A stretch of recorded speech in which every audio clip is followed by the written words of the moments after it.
Chapter 102, Return to Daily Life. After sorting out the whole business with the tree fruit, Otani felt his mind finally settle. He had been carried away by the illusion that some grand destiny had been thrust upon him. Those sorts of things might be possible, but they were not meant for a simple farmer like him. He put the matter down and returned to the quiet life he knew. He woke naturally the next morning, stretched, and swung his legs out of bed. After a simple breakfast, he took down an old fishing rod he hadn't used in ages and decided to spend the day by the river. He and the others, Bulbasaur and the rest, trained hard every day. They deserved a little downtime. The butler still insisted on staying behind at the farm, and there was nothing Otani could do to change his mind. Musashi and the others had been sneaking around for the past few days, as if plotting something secret. Otani grew a little wary and reached out with his mind to sense what they were up to. When he detected no hostile intent, he let it go. He led the Pokémon down to the river and set up a small tent. Then Otani walked out along the bank, found a promising spot, cast his line, and settled in to fish. Wanting to enjoy fishing for its own sake, Otani skipped the bait he usually mixed and used a ready-made blend from the shop.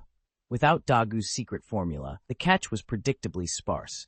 After an hour, he'd landed only a tiny white striper, no longer than a finger. Otani stayed calm. Small fish were still fish. A fisherman never goes home empty-handed. Got one, he thought, feeling a quiet little thrill. Time seemed to stretch and slow. The river drifted by with a lazy patience. He casually reeled in, rebaited, and cast again. The float bobbed gently on the surface, then suddenly dipped and slipped under. Otani's eyes sharpened, and his hands moved. He hauled back hard. "I'm not the same as I used to be. Up you come," he muttered, leaning into the pull, and a fish shot out of the water onto the line. He unhooked it with a grin and dropped it into the basket. He rebaited and cast once more. This time the float sank almost immediately. Otani's eyes lit up. He set the hook. He yanked the rod again, this time with far more force. Underwater, it had been a stalemate between Otani and whatever he had hooked. Then, after a moment of restraint, Otani suddenly put everything into it. There was no way he was going to let the catch slip away. If it refused to give, he'd make it fight. The rod held up, good quality gear bent into a tight U and taking the strain. Skilled hands won out. Otani gave one final powerful pull and hauled a shape out of the water. It had blue skin, huge round eyes, and a white belly, a mosquito coil tadpole. The little creature looked compact and muscular, its gaze hard and irritable, clearly not one to be trifled with. No sooner had it hit the bank than it fired a water gun straight at Otani. The sharp-toothed land shark leapt in front of him, claws like dragon talons slashing through the spray and scattering the tadpole back. "Woo, woo," it cried.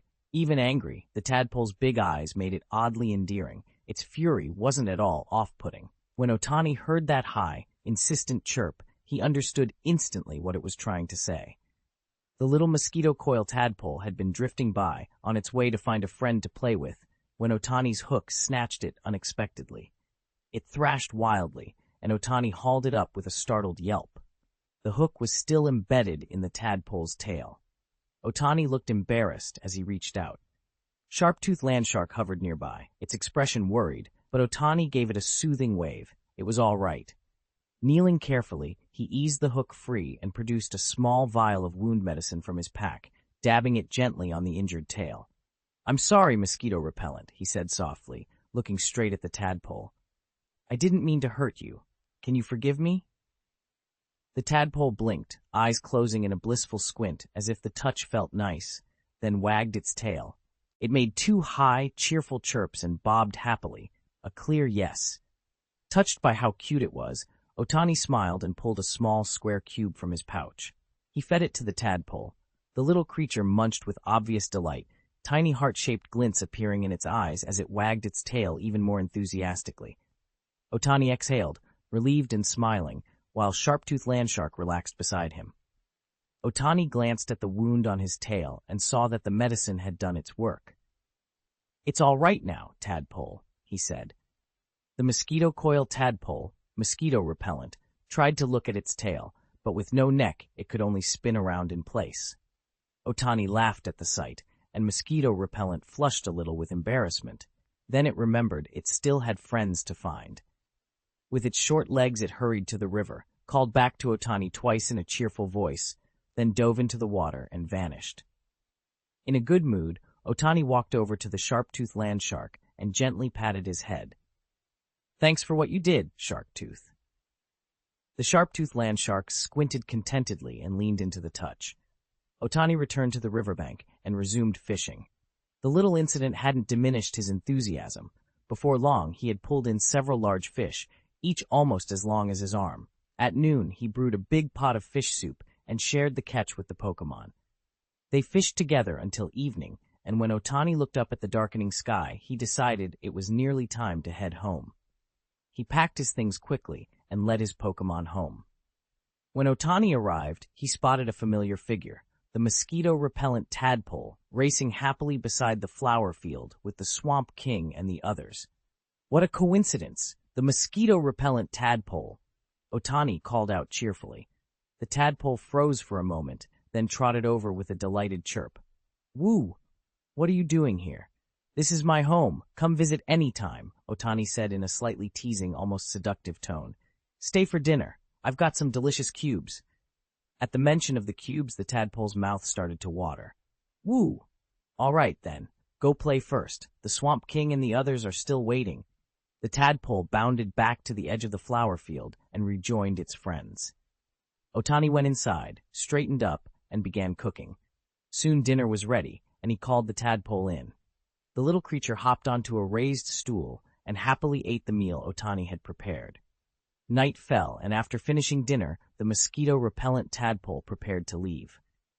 "It's so late. Why don't you stay the night before you leave?" Otani asked, worried. The little tadpole shook his head. He was clearly thinking of his parents and didn't want to worry them. "No, I should go home," he said. "All right, then. I'll have Gyarados take you," Otani offered. The tadpole hesitated a moment, then nodded. "Okay." Otani couldn't help but ruffle the small head. Gyarados lowered himself so the tadpole could clamber onto his back, then surged out of the lake and into the river. With Gyarados escorting them, the trip was safe. The predatory Pokémon that prowled nearby had already scattered at the sight of Gyarados' presence. Guided by Mosquito Rex, they soon reached the tadpole's home waters. To avoid any misunderstandings, Gyarados stopped at the edge of the territory rather than going all the way in. Mosquito Rex hopped off and thanked him cheerfully. Gyarados simply nodded and turned to leave. The tadpole's father, a Gyarados who lived in the area, let out a relieved sigh. The newcomer Gyarados radiated such a powerful aura that he knew he stood no chance against him. The tadpole's mother shot a reproachful look at her child. The little one tried a few coquettish gestures to delay his return, but in the end he had to give up and go home. Mosquito-repellent tadpole excitedly told his parents, Mosquito Coolant Kun and Mosquito Swimmer, about everything he'd seen and heard that day. The two exchanged a look and said they had no problem with humans who were kind to Pokémon. After a full day of play, the tadpole grew sleepy and, mid-story, dozed off in Mosquito Coil's arms. Mosquito Incense Lady and her husband cradled him tenderly and carried him back to their nest. Chapter 103.1 A Family Must Be Neat and Tidy. Morning broke over the little forest lake, and the tadpole woke early, impatient to go play at the farm. Growing up in the woods had made him curious about the wider world, and Otani's farm had become the brightest thing in his imagination. His father, mosquito-scented Yangshi, was the unofficial leader of their neighborhood, and the tadpole had been raised in a secure, easy life. But not everyone in the pond shared that lightness. A nearby Pokémon, the mosquito-repellent Swimmer, wore a worried look. The water had been getting worse lately. Many Pokémon had already left, and the once lively lake felt emptier by the day.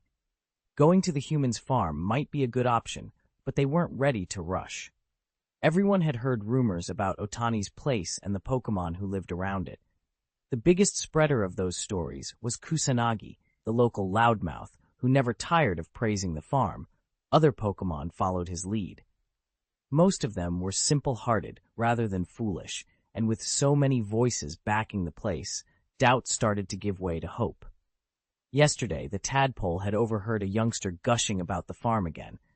The little one had clearly swallowed most of what Circle Bear had been saying.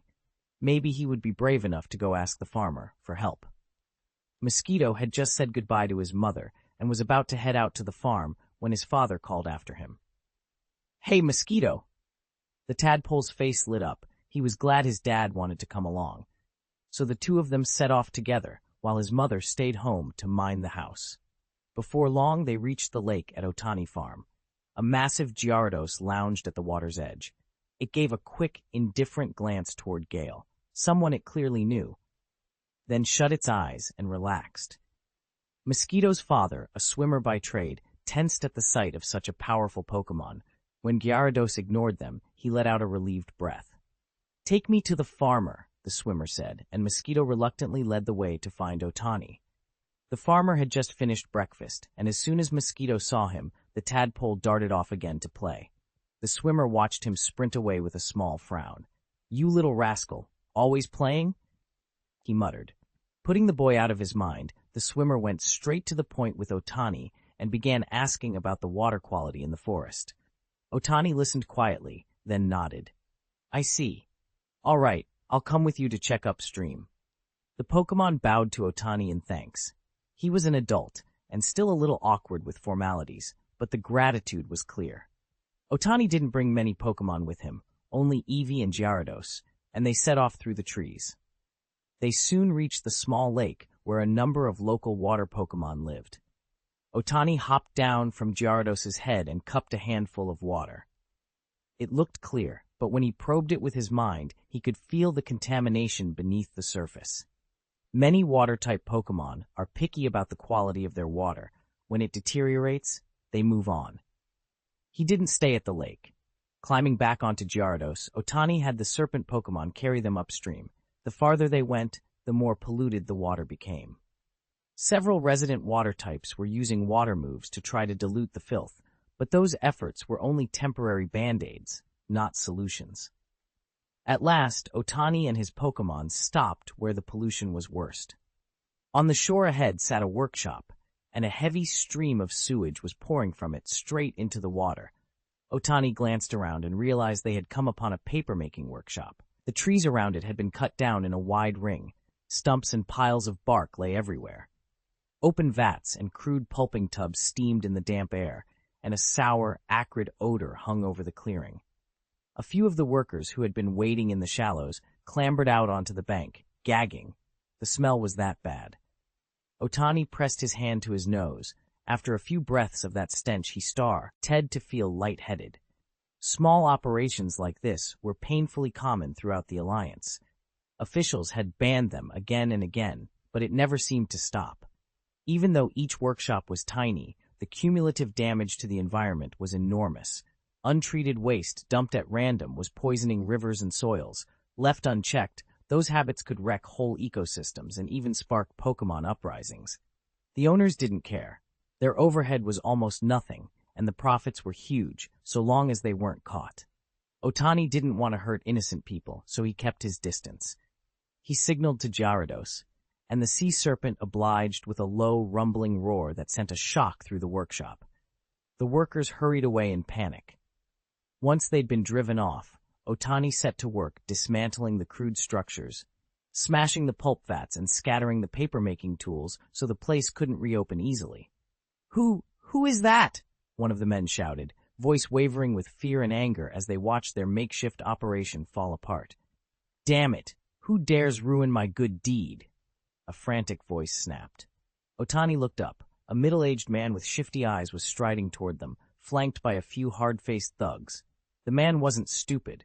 He clearly knew better than to provoke whoever, or whatever, Gyarados was. He forced a smile and smoothed his tone into something obsequious. "Sir, there must be some misunderstanding, right?" "Misunderstanding? What misunderstanding?" Otani responded flatly. The man laughed nervously and held up his hands. "Heh, our paper mill has all the permits. Everything's legal and above board. You've damaged my factory and equipment without authorization. You'll have to compensate us." "You've got someone above you?" Otani asked. The man's expression flickered. He swallowed, recovered, and put on a blustering air. "Well, this gentleman's trying to trick me. I'm not one to make a fuss. I keep to myself, but you'd be better off backing down. Then we'll wait for Miss Junsha and settle it with her, he said, feigning composure. While he spoke, he discreetly tapped at his phone and sent a message to Miss Junsha. The screen flashed briefly. You bastard! You really don't want to drink the wine? Come on! The thugs beside him glanced at one another. Whatever they'd been prepared to do, none of them took a step forward. With so little pay each month, why would they risk their lives? Even if the goons had some training, they could only handle common wild Pokémon, not something like this Gyarados. It wasn't to be taken lightly. Its bulk and raw power could crush a person. The middle-aged man watched in fury as his men hesitated. You're useless, he spat. I raised you for nothing. If you won't do it, I will. And when your master finds out, don't expect mercy. Cornered, the thugs had no choice but to send out their Pokémon. One of them stepped forward, trying to placate Ohtani. If you walk away now, we can pretend none of this happened. The boss only sneered. Ohtani didn't buy it. Gyarados, water cannon. The blast hit with brutal precision. In a single strike, the opposing Pokémon were rendered unable to continue the fight.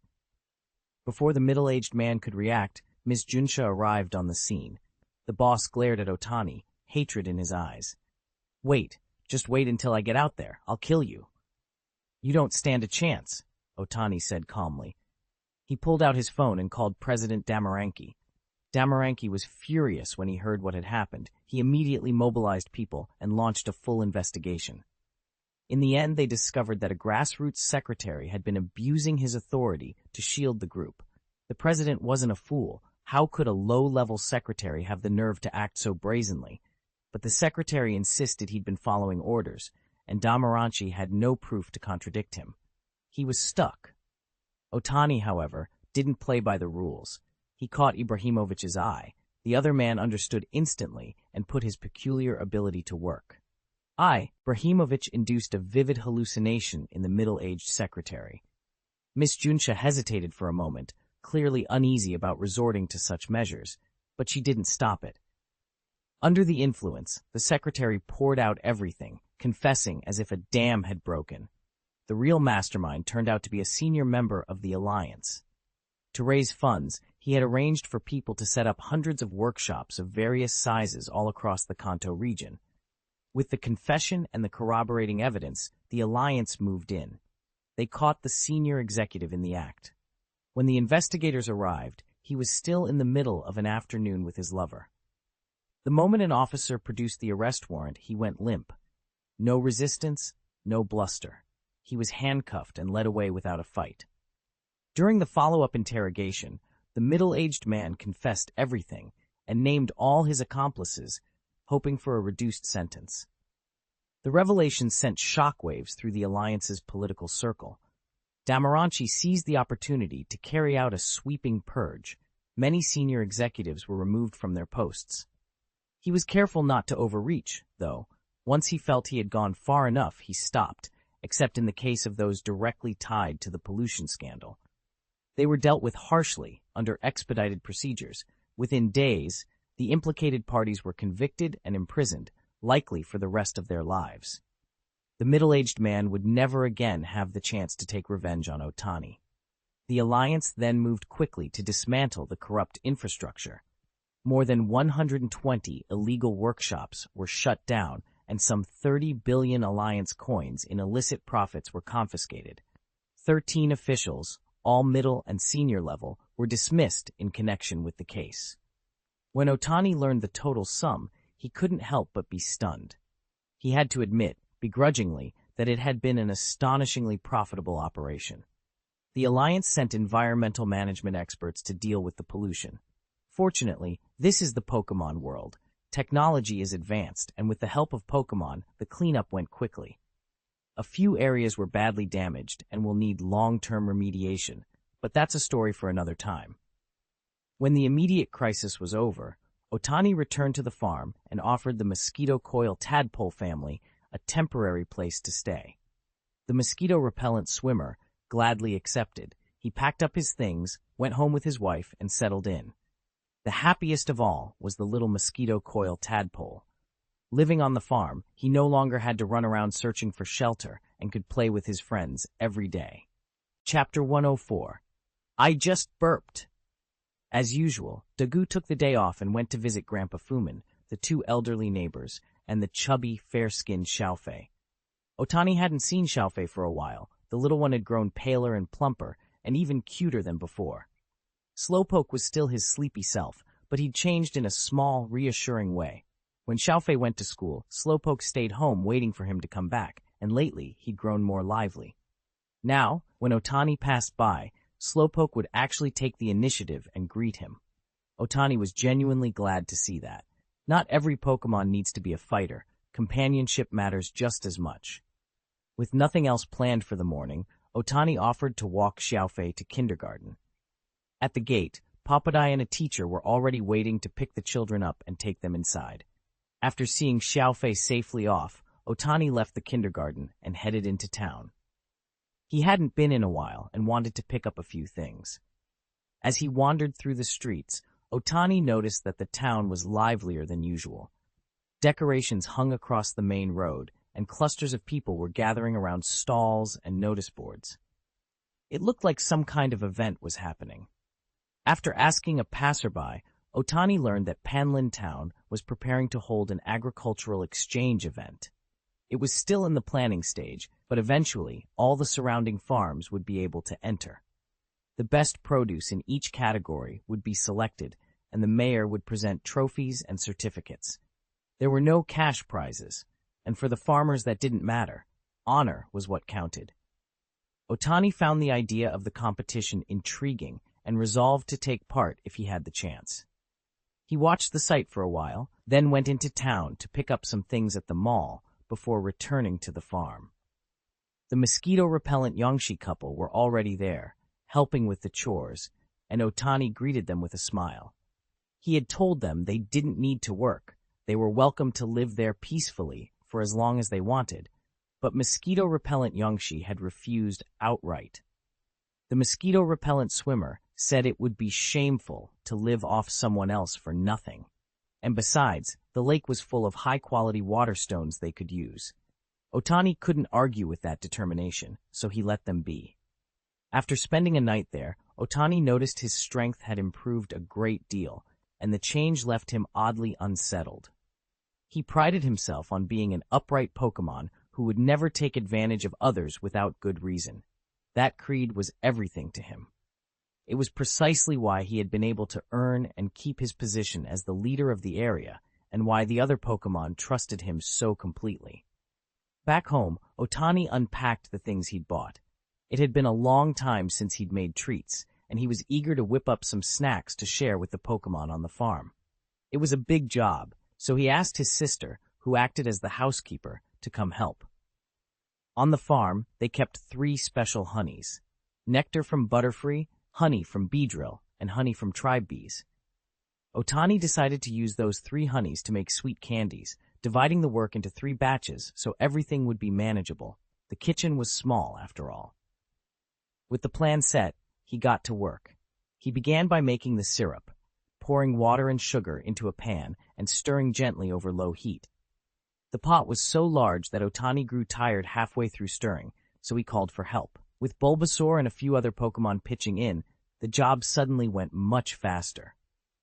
Once the syrup had boiled, Otani poured it out onto the countertop, added tree fruit juice to give it color, and began folding and stirring so the hues would distribute evenly. Because he added different fruits at different times, the syrup took on a layered, multicolored look as the colors blended and fanned out. Otani left Landshark at the slab to keep turning the mass while he prepared the fillings. He started by making a filling from the Butterfree's honey, then measured out 2 more portions of honey from the other sources, kneading each into long, smooth ropes and setting them aside. The syrup cooled faster than expected. While it was still malleable but beginning to set, Otani cut it into equal lengths with a kitchen knife and then pressed each piece flat. He did the same with the honey ropes, slicing and flattening them into strips, layering a sheet of syrup, then a strip of honey, then another syrup sheet. He fit the stacked pieces into a mold and left them to cool completely. There were a few offcuts left over, and Otani couldn't resist trying one. It was sweet without being cloying, clean, light, and unexpectedly delicious. The candy gave everyone a sudden rush of happiness, the kind that made you forget all your worries. The sharp-toothed land shark tasted a piece, squinted with pleasure, and then ate a little more. He even shared some with Huabebe. Huabebe happily munched on the sweets while a little one buzzed around the kitchen, delighted. The land shark took another deep breath and, with an embarrassed little burp, a glow of evolutionary energy flared from his body. Panic hit him instantly. No, he thought, no way, I just burped. I don't want to evolve. I can hold it in. I'll hold it in. I can't hold it anymore. Otani lunged for the Stone of Unchange, but it was too late. The sharp-toothed land shark's body began to twist and grow. The light swelled until it burst. When it faded, a Garchomp towered there, making a dramatic entrance, but he looked terribly unhappy. All right, it's okay, Otani said, resting a hand on Garchomp's arm to comfort him. Even if you evolved, you'll still be super strong, he added ruefully. There's nothing we can do to make him revert. This isn't Digimon. Then Otani closed his eyes and reached out with his mental power to check on Tyrannosaurus Rex's condition. There were no problems. Everything had gone smoothly, and everyone was healthy. Otani kept making candy, while Landshark finally settled down and got to work properly. By the end of the day, he had produced an enormous number of sweets. Each one was simple to make, but the total added up to tens of thousands. When the last batch was finished, Otani collapsed from exhaustion. Luckily, it was still daylight, so he loaded a cart with the candies and asked Lou Shark and the others to help hand them out. It was the mosquito coil tadpole's first time tasting candy. The little creature sniffed one, the smell was irresistible, and popped it into its mouth. The sweetness hit him like a small shock of joy. The other Pokémon, and even Mosquito, reacted the same way. One bite, and they were completely won over. Seeing how much they enjoyed the treats, Otani felt it had all been worth it. Still, he promised himself not to be so careless next time. He'd at least wait until the kitchen renovation was finished before making snacks in such bulk. Even though he'd made tens of thousands, after giving each Pokémon a few, there wasn't much left. Otani casually packed the remaining sweets into a candy jar to save for entertaining guests later. After dinner, he went to bed early. He was unusually tired. He even set aside his favorite bedtime book, The Secret of the Earth, and fell asleep almost instantly without bothering to pull a blanket over himself. Ibrahimovic, using his mental powers, gently tugged a blanket up over Otani and smoothed it into place. Then he took a candy from the jar and popped it into his mouth. For a moment, his normally impassive face registered a small, almost childlike pleasure, a quietly charming contrast. He ate several more candies in quick succession, then settled down beside Otani and soon after drifted into a deep sleep. Chapter 105, Agricultural Exchange Meeting. A week later, my kitchen renovation was finished. I no longer had to be afraid of making snacks. I could bake and cook to my heart's content. Ibrahimovic, who usually barely ate, had been unusually clingy these past few days, pestering me for sweets every morning. I worried about his health, gave him a quick checkup, found nothing wrong, and decided to indulge him. The invitation to the agricultural conference arrived on schedule. Tomorrow a stall in town had been reserved for me to showcase my farm's specialties. Today I planned to go over everything and decide what to put on display. First on the list were our 3 nectars, the farm's flagship products, already well known across Kanto. People even came from far away just to buy them at the farm. The other highlight was the silk thread from our Butterfree. After years of careful cultivation, the silk it produced was crystal clear, both soft and strong, and as smooth to the touch as the silk I remembered from my previous life. In sunlight, the thread shimmered with iridescent colors. The market traders had given it a name, rainbow silk thread. Silk woven from that thread proved not only incredibly comfortable, but also surprisingly protective, and demand far outstripped supply. The third specialty was Butterfree feather powder. Every Butterfree at Otani Farm was in excellent health, and the powder they produced was top quality. Its medicinal properties were markedly stronger, and when added to cosmetics, it dramatically increased their effectiveness. That made it one of the town's most sought-after products. All that remained were the farm's vegetables and flowers, which Otani also planned to bring along. Once the last preparations were made, he turned his attention to the agricultural conference the next day. Early the following morning, Otani mounted Kentaro and led his Pokémon toward the town. When he arrived, he found his stall placed in the best spot in the market. He wasn't surprised. The mayor must have known of his reputation and given him preferential treatment. After arranging the rainbow silk thread, butterfree feather powder, and the rest of his specialties on the stall, Otani sat down to eat a quick breakfast. Grandpa Fumin had been invited, but he'd grown tired of these kinds of events and politely declined. After breakfast, the conference was about to begin. The mayor gave a short speech and officially opened the agricultural fair. Merchants from across Kanto, and a few from beyond, had come to take part, and there were plenty of tourists too. Panlin Town's recent revival owed a lot to the mayor's quick thinking. The idea of the agricultural fair had brought new life to the local economy. Dagu's stall, sitting in the best spot, attracted the largest crowd. Several businessmen asked to meet Otani privately, but he had to refuse. His farm simply didn't have the production capacity to take on that many orders. The merchants were disappointed but professional. They exchanged contact information with him and moved on. Otani spent the day on his feet, taking every flower order he could manage. With Bulbasaur helping out, growing the flowers was almost effortless. All of Otani's flowers were spectacular. Many were unusual, almost mutant varieties, with striking colors and wonderful scents. Merchants loved them. That came as a pleasant surprise to Otani. He was still short on cash and had plenty of expenses ahead. He was the sort of person who earned a lot and spent a lot. The conference ran 3 days. The first day was for business exchanges, the second for cultivation evaluations, and the third for crop assessments. The breeding contest tested which breeder had produced the best Pokémon, and it was limited to farm Pokémon. Crop evaluation was simpler. Who could grow the biggest, healthiest produce? The first day flew by. Otani finished with more orders than he'd expected, several long-term contracts with promising terms, adding up to several million. That was excellent for something as simple as flourish. Of course, Otani didn't bother worrying over how much each merchant bought. What mattered was the total orders and that the deals were secured. After packing up his samples and paperwork, he headed back to the farm. Otani was getting everything ready for tomorrow's breeding competition. When it came to breeding, he had complete confidence. With the system's help, every Pokémon on his farm had been developing exceptionally under his care.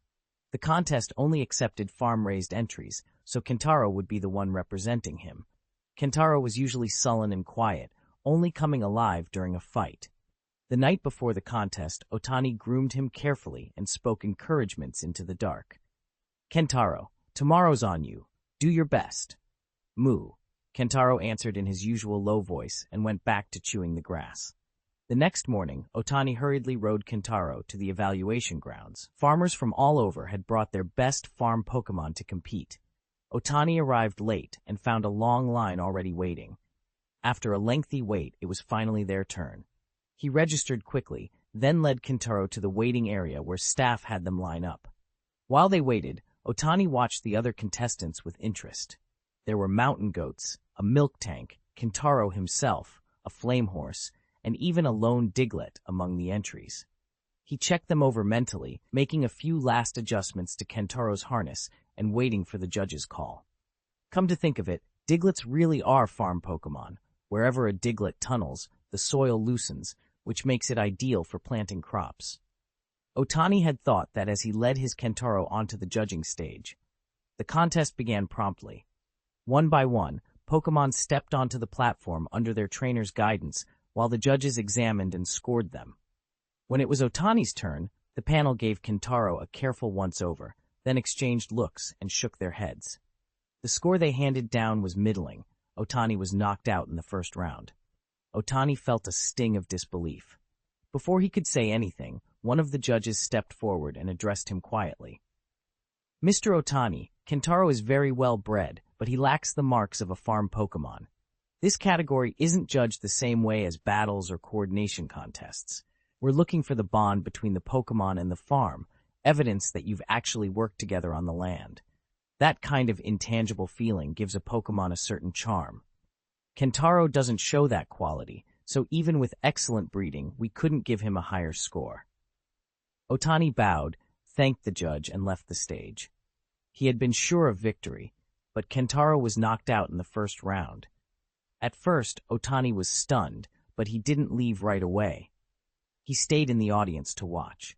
The more he watched, the more he understood what the judges had meant. Kentaro's presence on stage was simply different from the other Pokémon. His whole temperament was wrong for this kind of contest. Kentaro had been bred for battle, not for show.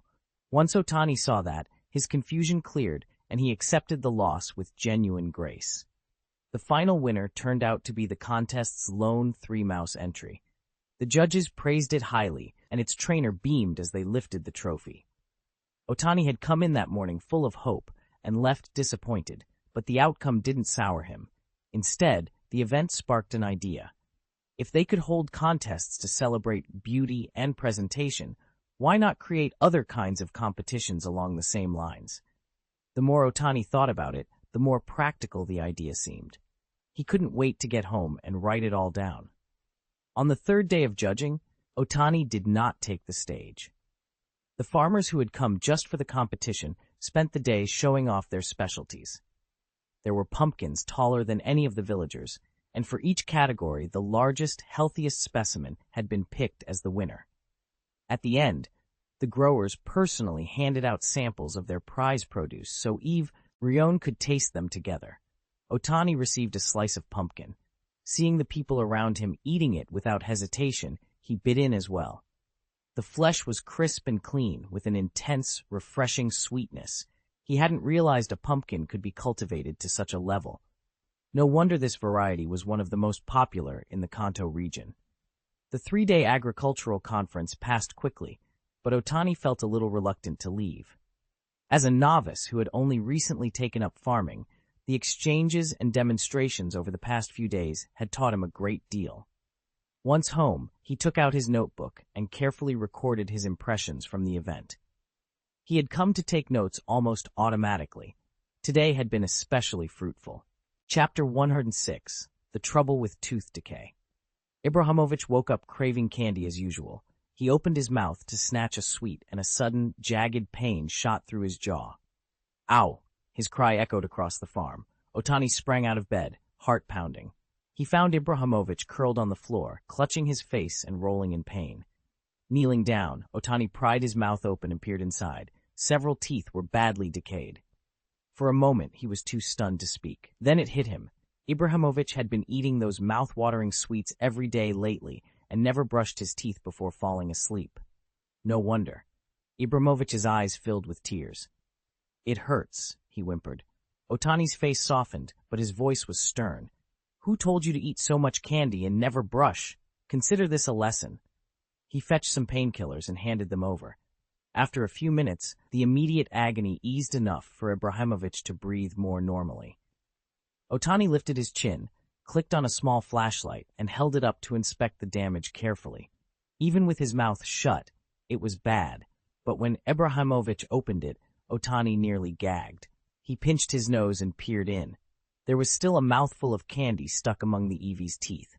Otani told him to rinse and brush, and Ibrahimovic, surprisingly obedient, trotted to the bathroom, grabbed the special toothbrush he hadn't used in ages, and began scrubbing with an embarrassed little grin. After a quick check, it wasn't as bad as it had smelled. Otani turned to fetch the extraction tools, but when he looked back, the Eevee had slunk to the far corner of the room, eyes wide with fear. Why are you hiding over there? Come on, get this done. A new tooth will grow in soon after we pull this one, Otani tried to coax.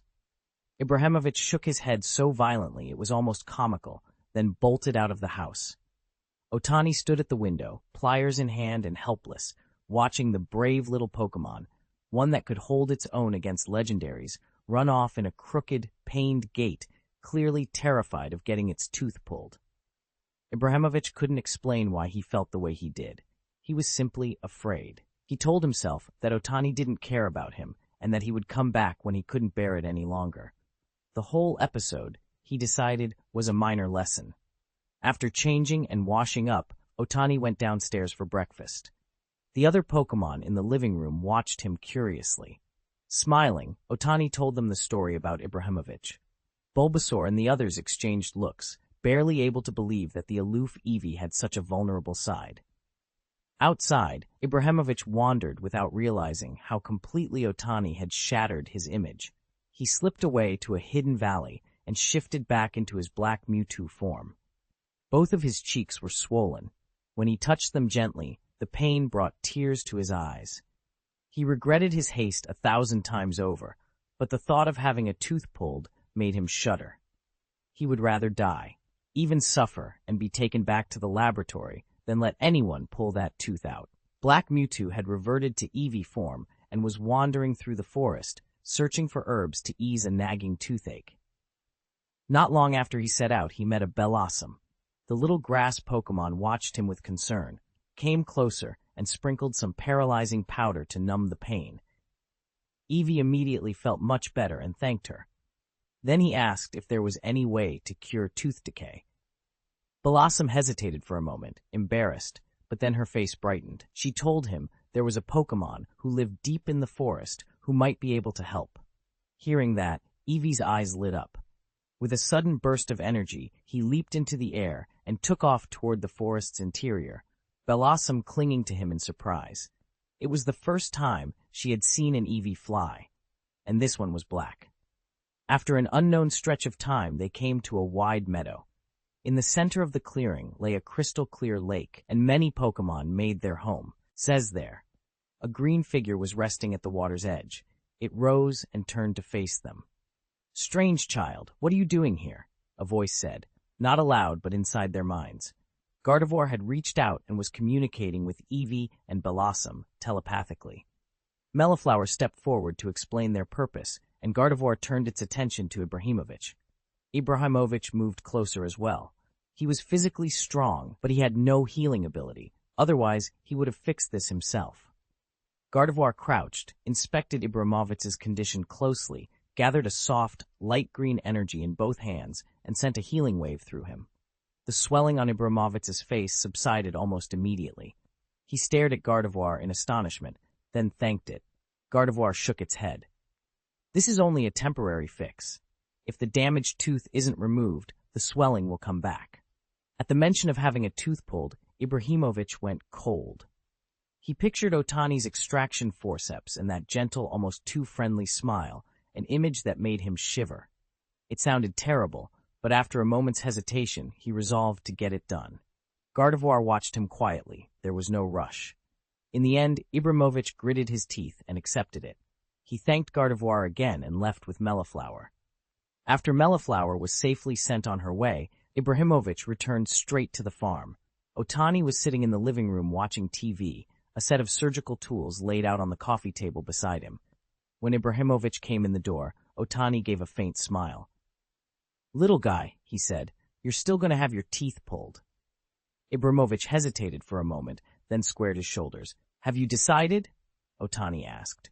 Ibrahimovic swallowed and nodded, determined. "Do it. Better a short pain than a long one." He climbed up onto the table with a resigned look. Otani lifted his chin, told him to open wide, and positioned himself to work. "Brace yourself. This is coming," he warned. Before Ibrahimovic could fully steel himself, Otani reached in and pulled a rotten tooth out cleanly. "Ee!" Ibrahimovic screamed, rolling on the table in pain. Otani waited until he'd calmed down, handed him a cup to rinse the blood from his mouth, then went back to the other tooth. This time, Ibrahimovic was ready, eyes darting to Otani in anticipation, but Otani didn't move right away. Just as Ibrahimovic relaxed, thinking the worst was over, Otani struck again. Another yank, another cry, and Ibrahimovic writhed on the table, the agony sudden and sharp, but over quickly. Okay, it's done. Take a look." Otani set the two ruined teeth on the tray and pushed them toward Ibrahimovic. Ibrahimovic covered his mouth and stared at the unrecognizable bits of enamel, a little frightened. "We caught it early this time," Otani said earnestly. "If we'd found it later, all your teeth could have been decayed. That would have been real pain. Next time you eat candy, you must brush your teeth. Got it?" He told Ibrahimovic to rinse, then inspected the mouth carefully. When he saw everything looked fine, he finally relaxed.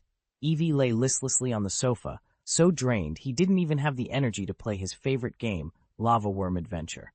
Tooth decay is so painful, he thought.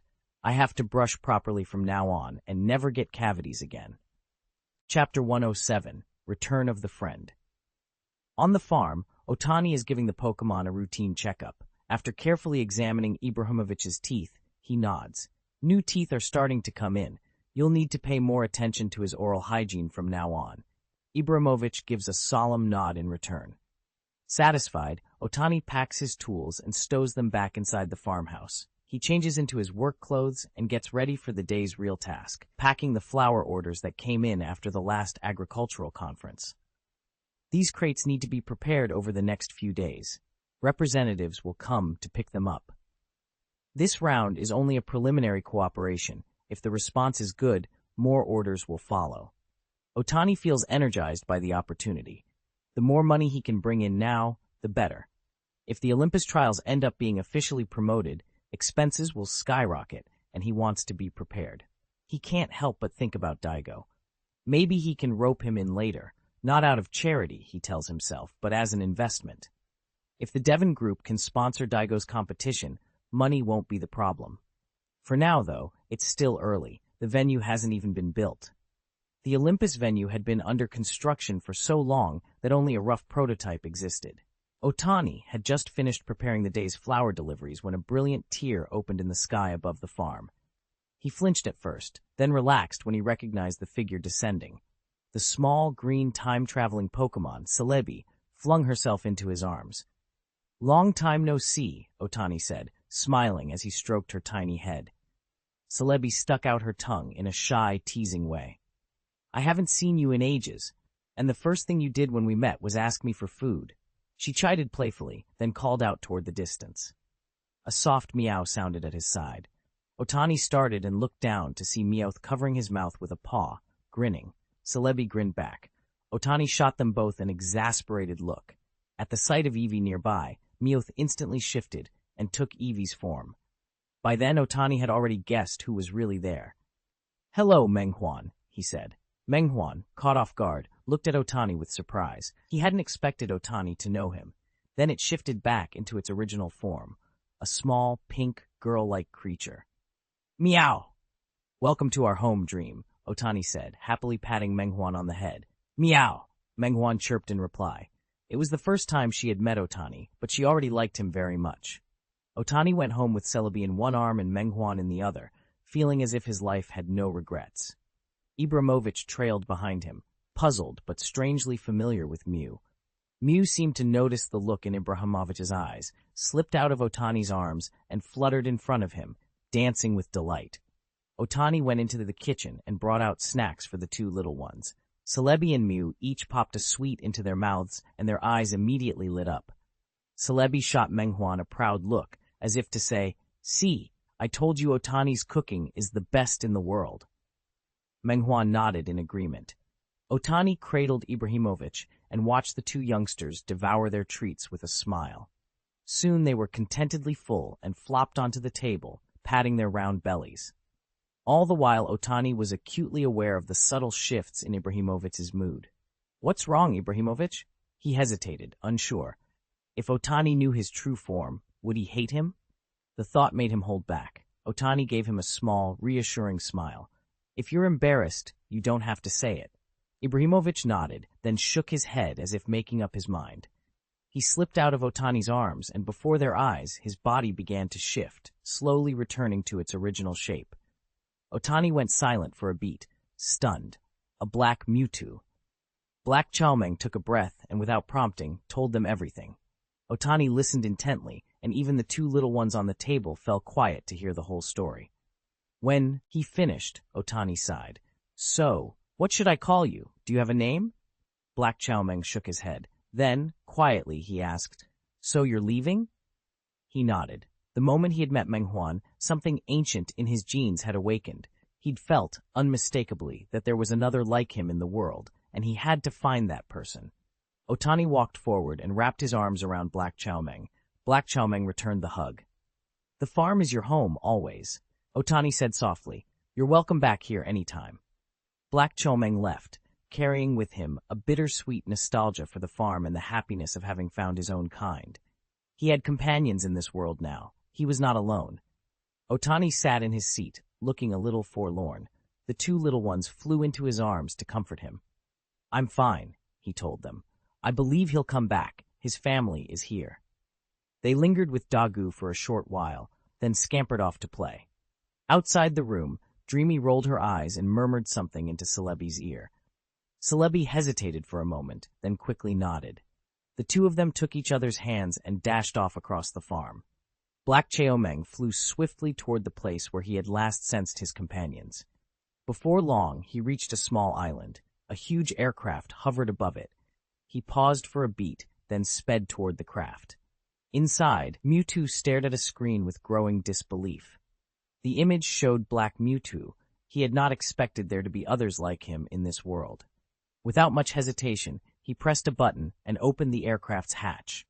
A hatch opened in the side of the massive aircraft. Black Chomeng glided toward it and landed, and two small figures slipped in behind him. He pushed forward into a cavernous interior and looked up. On the upper level, Mewtwo stood with his arms folded, eyes narrowed. He stared at the newcomer with an expression so cold it erased any hope of a warm reunion. Where Black Chowmeng had pictured joy and recognition between kin, there was only a heavy, awkward silence. The two Mewtwo simply regarded each other without a word. Finally, Mewtwo sneered, a pathetic, poorly made copy. Black Chowmeng's face darkened at the insult. Part of him regretted coming. He opened his mouth, trying to answer, but Mewtwo cut him off with the same detached contempt. Black Chowmeng fell quiet. The truth of it had hit him the moment he stepped inside. His genes came from Mewtwo. He was, in effect, a clone. He couldn't deny that the original would have known before anyone. Then, unexpectedly, Mewtwo's tone shifted. Still, he said slowly, in some ways you are my kin. I will give you a chance to follow me. The offer hung in the air, enigmatic and dangerous. Black Chowmeng stared up, unsure whether relief or caution should come first. Together we can find the meaning of our existence, and take revenge on those damned humans. No, I'm not like you. Mewtwo's voice was steady. Black Mewtwo snorted. Oh, I suppose you found a human who changed your mind. I met a human who saved me, Mewtwo said. He showed me that not all humans are evil. How laughable, Black Mewtwo scoffed. Salvation? Trusting humans? It was human greed and cruelty that brought us into being. Don't you see? I understand that, Mewtwo replied calmly, but nothing is absolute. Your view is too extreme. Humph, Black Mewtwo's expression hardened. Then we have no agreement. Go to hell. You won't ruin my plan. With that, Mewtwo struck first. He compressed psychic energy into a dark, lightning-wreathed orb and hurled it across the cabin. Black Mewtwo answered in kind, forming a seething black sphere of his own. The two attacks collided mid-air with a deafening crack, a shockwave that rattled the spacecraft's bulkheads. They didn't stop there. The two figures launched into the air, streaking through the cabin like bolts of light, one pink, one black, meeting in a blur of blows and psychic blasts. Sparks and debris flew as they collided again and again, the clash erupting into an intense, furious battle. Go to hell, you ridiculous copy. Oh, really? I'm a copy, and you're a copy of someone else. Shut up. I am the strongest in the world. I'll prove it. I'll find him and beat him so everyone knows I'm the strongest. Mewtwo's temper flared. He lunged again, harder than before. Haichao couldn't hold his ground. For a heartbeat, he staggered and looked stunned. Not paying attention, he took Mewtwo's punch to the stomach and was sent flying. He smashed into the side of the spaceship, leaving a huge dent where his body hit. Mew and Celebi burst onto the scene beside him, faces full of alarm. What are you doing here? Get out! This is dangerous! Haichao was equally surprised to see the two small Pokémon. He started to tell them to leave, but it was too late. The instant Mew appeared, Mewtwo's attention snapped to him. It's you, Mewtwo said, dark and cold. Mew met him with a gentle call. Mewtwo sneered. Humph, you're lecturing me now, you ridiculous thing? I'll beat you and prove to the world I'm the strongest, Dreamy. Without hesitating, Mewtwo concentrated, condensing a massive ball of psychic energy between his hands. It pulsed and hummed with dangerous power as he launched it at Mew. Mew nimbly dodged the energy ball and tried to call out to Mewtwo, but Mewtwo ignored him completely. Huan bristled with anger, and the two sides clashed again inside the cramped spaceship. Black Chaomeng, struggling to his feet, sprang into the fray as well. Surrounded and attacked from both flanks, Mewtwo nevertheless seemed to take it all in stride. Celebi watched from the edge of the battle. He wasn't much of a fighter and couldn't do anything to help. He felt a knot of worry tighten in his chest. This was partly Otani's fault. Most of the cubes Otani had supplied to Team Rocket had ended up inside Mewtwo, making him even stronger than he had been in the earlier animation. Now the fight had reached a tense stalemate. Celebi hesitated. Should he go back and ask Otani for help?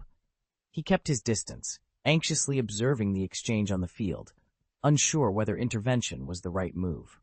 Chapter 108, The Meaning of Existence. Inside the spaceship, the battle had reached a white-hot intensity. Of the three, Black Chaomeng was the weakest. He began to tire quickly and was soon forced to fall back. Celebi moved up and used its healing power on Black Mewtwo. "Are you all right?" Celebi asked. "No," Black Mewtwo replied. "We can't let Otani get involved. That guy's crazy, too dangerous. I can't spare the attention to protect him." "Compared to what?" Mew started, but Mewtwo cut him off. "I don't know what else to do. Right now, the only thing I can think of is to subdue him." Mewtwo and Mew slammed into each other in midair, the collision flaring with psychic energy. They broke apart and hovered, circling each other. Then Mewtwo's aura surged. His body began to change. Muscles swelled, his limbs thickened, his tail shortened, and a hood-like organ unfolded along his back. For a moment, he pushed beyond the species' usual limits and evolved into a far more powerful form. Mewtwo X had arrived. To be honest, I prefer Mewtwo in X form. It's so handsome. Mewtwo waved a hand lazily, and a massive gust of air rolled across the battlefield. Black Super could only look on helplessly. There was nothing he could do. Mew watched the newly evolved Mewtwo with a grave expression. Suddenly, Mewtwo drove off the ground and was in front of Mew in an instant. "Meow!" Mew didn't have time to dodge and was sent flying by the blow. In X form, Mewtwo's physical power had soared to a terrifying 190. Every strike packed unimaginable force. Before Mew could recover, Mewtwo was behind him and brought both hands down in a crushing chop. The impact slammed Mew into the deck of the spaceship, punching a huge hole through the floor. Mewtwo looked down at the gaping hole with cold arrogance, never once lowering his guard. As expected, Mew burst out of the pit unharmed, launching himself at Mewtwo wrapped in crackling pink energy. Mewtwo gathered that energy into his palms, shaping it into a massive spoon-shaped psychic weapon, and swung it with both hands. It was clear this time Mew wasn't holding back. Mew didn't flinch. She charged straight into Mewtwo's attack. The shockwave slammed into the ship, tearing open the hull. An explosion rocked the cabin and the spacecraft began to lose altitude. Far below, a small inhabited island drifted into view. Seeing what was about to happen, Black Mewtwo burst out of the cabin, hovered beneath the falling ship, and pushed with his psychic power until the craft stopped plunging and floated again.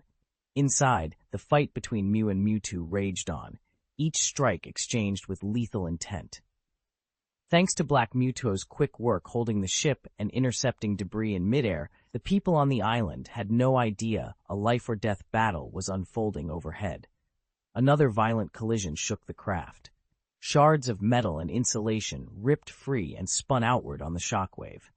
Black Mewtwo reached out with his telekinesis and snatched the fragments from the air, gathering them before they could fall.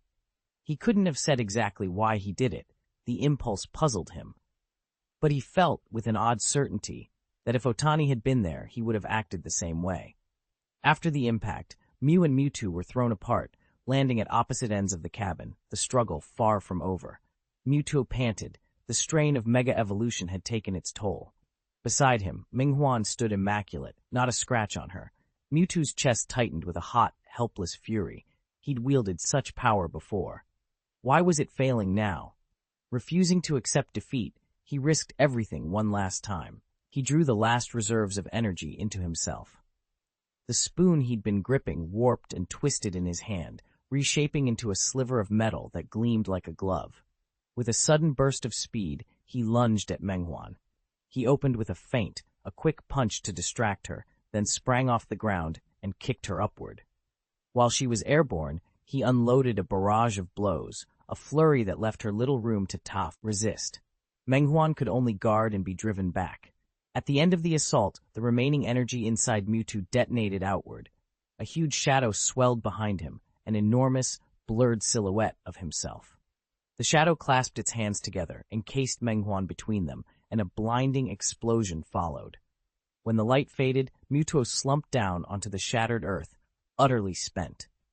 The instant he hit the ground, exhaustion forced him out of Mega Evolution. Breathless, he crawled forward on trembling limbs and stared at the wreckage left by the blast, watching for any sign that his gamble had worked. Menghuan stepped out from the center of the smoke, a little sheepish. He couldn't help it. He felt helpless watching. "This can't be the end," Mewtwo muttered through gritted teeth. He gathered a ball of crackling purple energy between his hands and fired it at Mew. Mew responded in kind, condensing a warm, pink glow and sending it straight back. The two blasts met in midair and locked for less than a second before the pink light overwhelmed the purple. Mewtwo was struck full force. He slammed into the spaceship's hull, blew a jagged hole through it, and was hurled upward. He kept climbing, higher and higher, until the air grew thin and cold. Frost formed across his body at the edge of the atmosphere, and then, helpless, he began to fall. Friction with the atmosphere set his fur and skin ablaze. Heat licked across him as he plummeted. "Am I going to die?" he thought. He felt strangely calm. "It's all right. Maybe I shouldn't have been in this world. Let it end like this. No, you have to live." A small, gentle voice cut through the roar of the wind. A tiny girl with a kind face appeared in front of him, as if conjured from the haze. "Xiao Ai." Mewtwo whispered the name, bewildered. One by one, familiar forms coalesced around her. Charmander, Squirtle, Bulbasaur, and a crowd of other Pokémon. Teammates, friends, faces from memories and battles. They stood there, steady and real, offering him something he hadn't realized he needed, a reason to keep fighting. "You have to live," Xiao Ai said through a tired, faint smile. "Carry our hope. Live. At least you're still alive, right?" Mewtwo tried to lift his head. His voice was little more than a rasp. "But I'm so tired, Xiao Ai." "No, you can't give up that easily." Xiao Ai reached out and gently stroked his head. "You have to live." One by one, the others began to fade around them. Xiao Ai's form shimmered, then thinned at the edges. No, don't leave me, love," Mewtwo cried, grasping at the air, but the figures dissolved like smoke on the wind. He woke with a start to the hard scrape of metal under him and the stale, recycled air of a damaged ship. He was lying on the tattered floor of a small cabin. Dust motes swirled in the slanting light. A gentle voice broke the silence. "You're awake. Long time no see." Otani was sitting nearby, calm and oddly familiar. He reached into a pocket and offered a small sweet. "Want something to eat?" Mewtwo hesitated, then took the candy and put it in his mouth. It was comfortingly sweet and oddly grounding. Beside him, Menghuan brightened at the sight and immediately began pestering Otani. Otani laughed and popped another candy into Menghuan's mouth. "Xiao Ai?" Otani tilted his head toward Mewtwo, studying him. "Xiao Ai, she means a lot to you, doesn't she?" Mewtwo's gaze hardened. He didn't look away, silent, wounded, unwilling to speak. Otani gave him a long, knowing look. "You were calling her name while you were unconscious," he said quietly. "I heard you." Mewtwo said nothing. The ship creaked around them, and for a moment the only sound was the small, steady rustle of wrappers as Otani unwrapped another piece of candy and tossed the paper aside. Xiao Ai had been the doctor's daughter.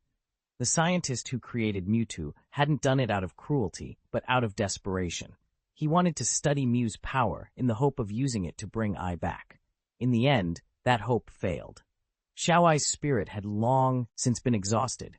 It had dissolved in the same mental space where Mewtwo kept the echoes of the others. That memory, and the grief it carried, was the only time Mewtwo ever cried. "I understand how you feel," Otani said softly, "but you still need to learn more about this world.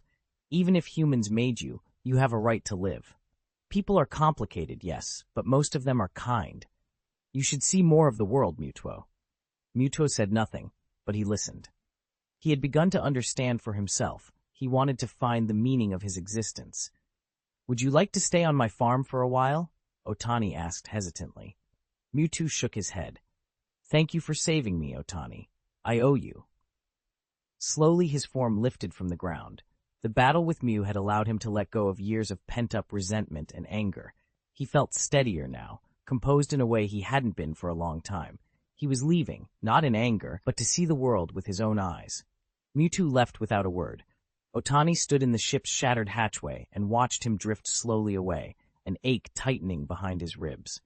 He sighed inwardly. Humans, how many more mistakes will you make before you face your own faults? With a rueful little pat to his butt, Otani waved to Celebi and the others and said, "Let's go home." Chapter 109, Reintroduction. Back at the farm, a ring of curious Pokémon formed around the newcomer. Garchomp's eyes gleamed with its usual fighting spirit, while Huabebe danced happily in small, excited circles. Black Mewtwo stood in the center, taking in the kindness radiating from them like a warm light. For the first time in a long while, a steady resolve settled over him. He had finally found a reason to exist. "Okay, everyone, listen up," Otani called, and the little crowd quieted. Otani then told them Black Mewtwo's story, where he'd come from, what he had been through. Huabebe's small face crumpled, and tears flowed freely from her wide, sorrowful eyes. The rest of the group sighed and murmured in sympathy as the details sank in. "We'll always be your family," several of them said at once, voices full of gentle certainty.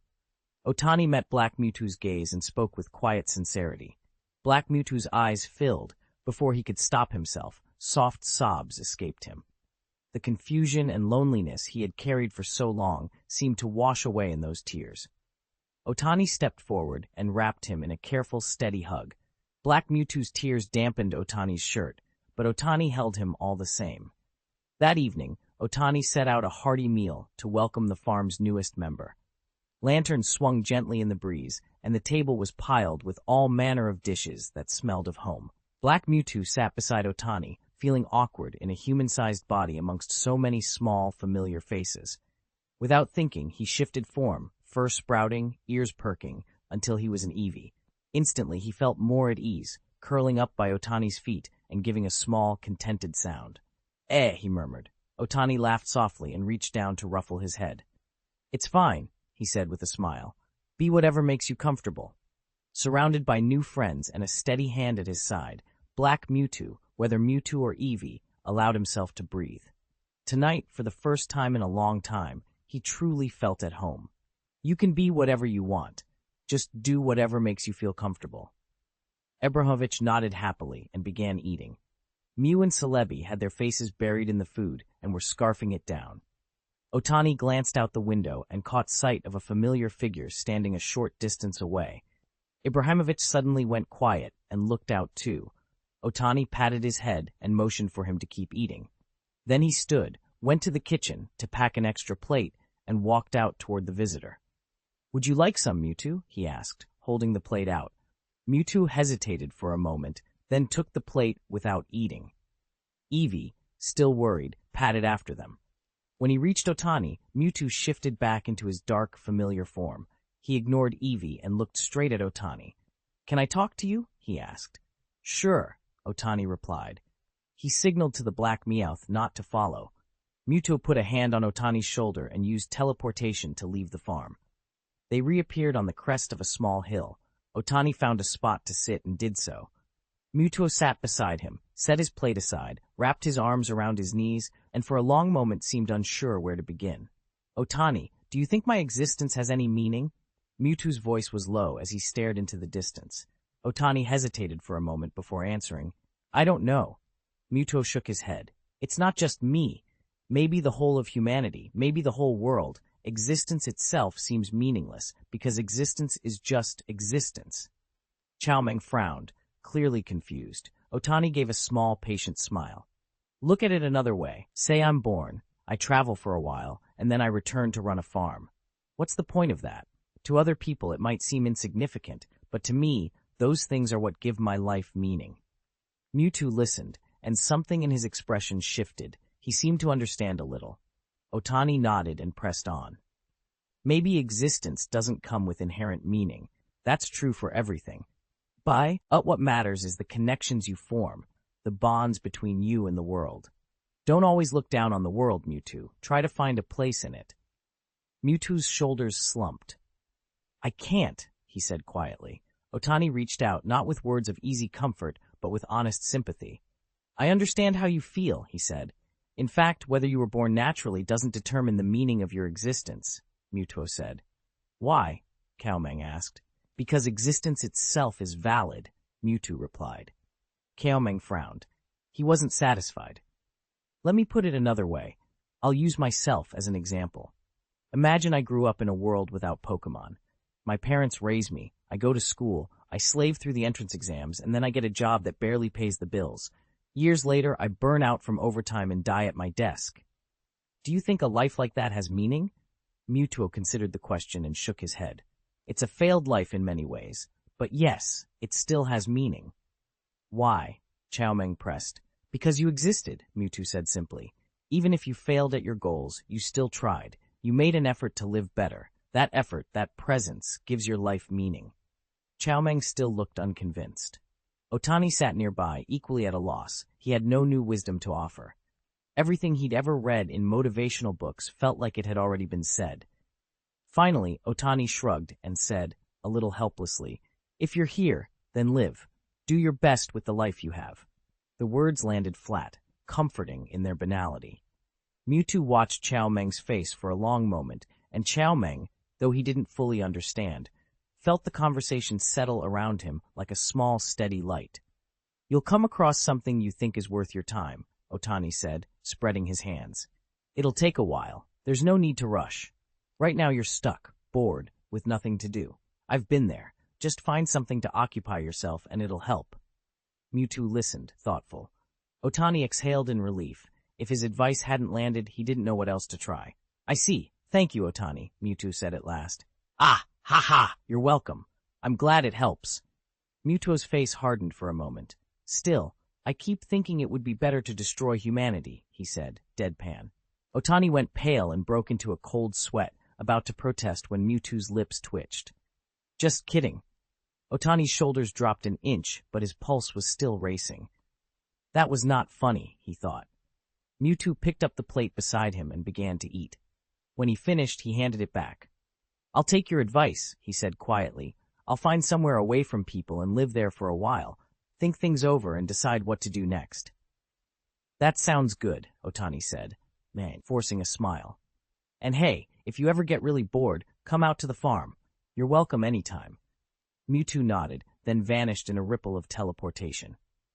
Otani froze where he stood, stunned. You didn't send me back. How am I supposed to get home now? He stared down the mountainside, face drawn, when suddenly Black Mewtwo stepped out from the shadows beside him. Otani realized what had happened and, oddly relieved, stopped worrying about being overheard. The mountaintop was bitterly cold at night. There was no point lingering. Black Mewtwo took him by the arm and, with a faint shimmer, teleported them back to the farm. Once inside, Otani went straight to the kitchen and made a bowl of hot soup. After the first steaming spoonful, his whole body warmed, and he felt much better. He thought about the conversation with Mewtwo, how Mewtwo had looked as if he'd been fooled or perhaps enlightened by Otani's words.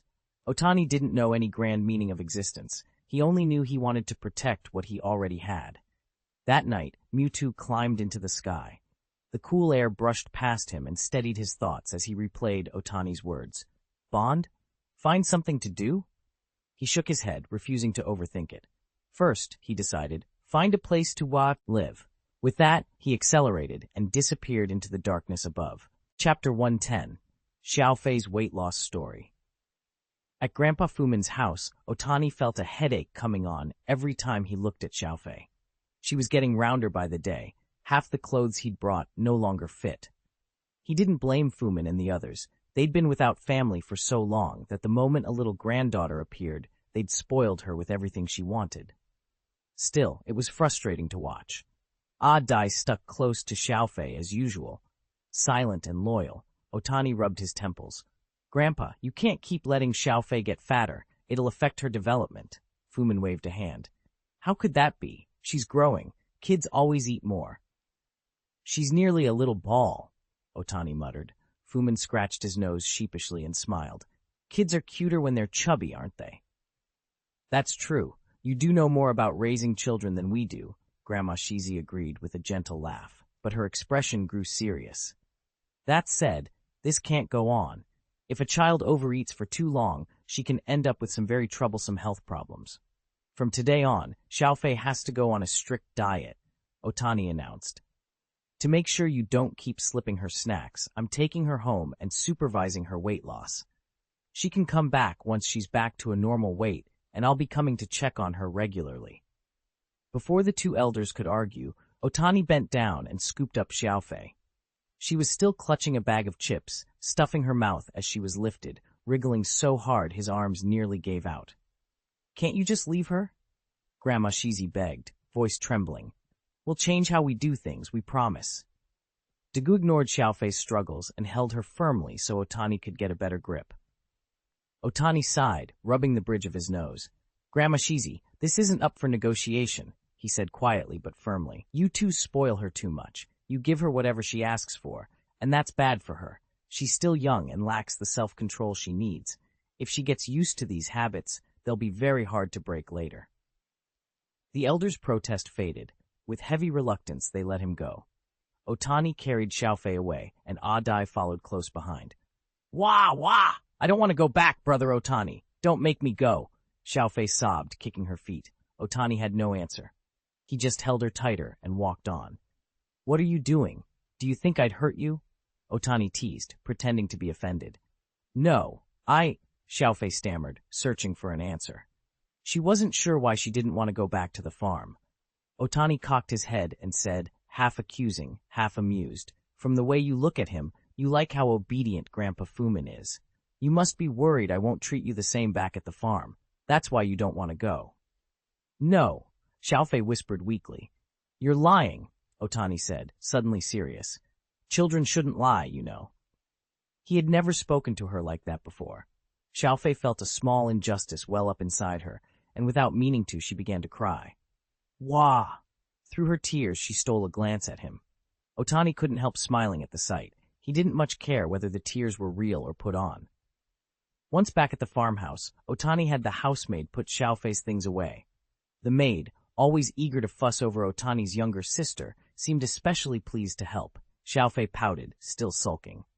Otani settled down on the sofa. Okay, finished today's homework? He asked. Bring it out and I'll watch you do it. Ibrahimovic watched Xiaofei with interest from the side, curious to see how she would respond. Xiaofei reluctantly took her homework book out of her school bag. Otani grabbed it and glanced through it. Fortunately, it wasn't anything difficult. He still remembered how to do kindergarten work. It was all simple stuff, a bit of drawing and some handwriting practice. Xiaofei had done the exercises neatly and even earned a little red flower stamp from her teacher. There wasn't much homework anyway. At this age, there was no point in piling on lessons. The Pokémon world was more relaxed about schooling. In her previous life, she'd been pushed to study from the very start, but here becoming a trainer was the more common path. Despite her sour mood, Xiaofei sat properly and concentrated on finishing her tasks. Otani brought over a small stool for her to sit on and let her work. When she was done, he didn't bother to check the book. Children that age could be sensitive. If they were doing the work seriously, there was no need to interfere. Trust mattered more. With her homework complete, Otani took Xiaofei with him out to the fields. Xiaofei reluctantly gave in to Otani's coaxing and gentle insistence. There wasn't much to do on the farm. Most of the big jobs had already been taken care of by Musashi and his team, who'd been behaving oddly for the past few days. What were they up to? When they reached the field, Otani pointed out a small, uncultivated strip of land beside the flower beds and told Xiaofei to work on it a little at a time. He didn't expect perfection, only that she'd take it seriously. Otani knelt down and began weeding alongside her, while Adai helped from behind. At first, Xiaofei fought it. After a short time, she burst out that she wanted to go back, but Otani shut her down, making it clear there was no arguing. So she forced herself to focus and keep working. They did the same routine for several days. It was summer vacation, kindergarten was out, so she didn't have to go to class. And after a few days, she stopped complaining. Otani simply wouldn't indulge her tantrums. The two of them, one big, one small, spent long stretches bent over that little patch, and bit by bit, Xiaofei grew noticeably thinner. Dagu didn't fuss over Xiaofei's meals. He only limited her snacks. Kids have fast metabolisms. Even a little restriction makes them lose weight, so he didn't want to be too strict. After a week of hard work, the flower bed was finally finished. Dagu had let Xiaofei do most of the work herself, and when it was officially done, a swell of pride lit up her face.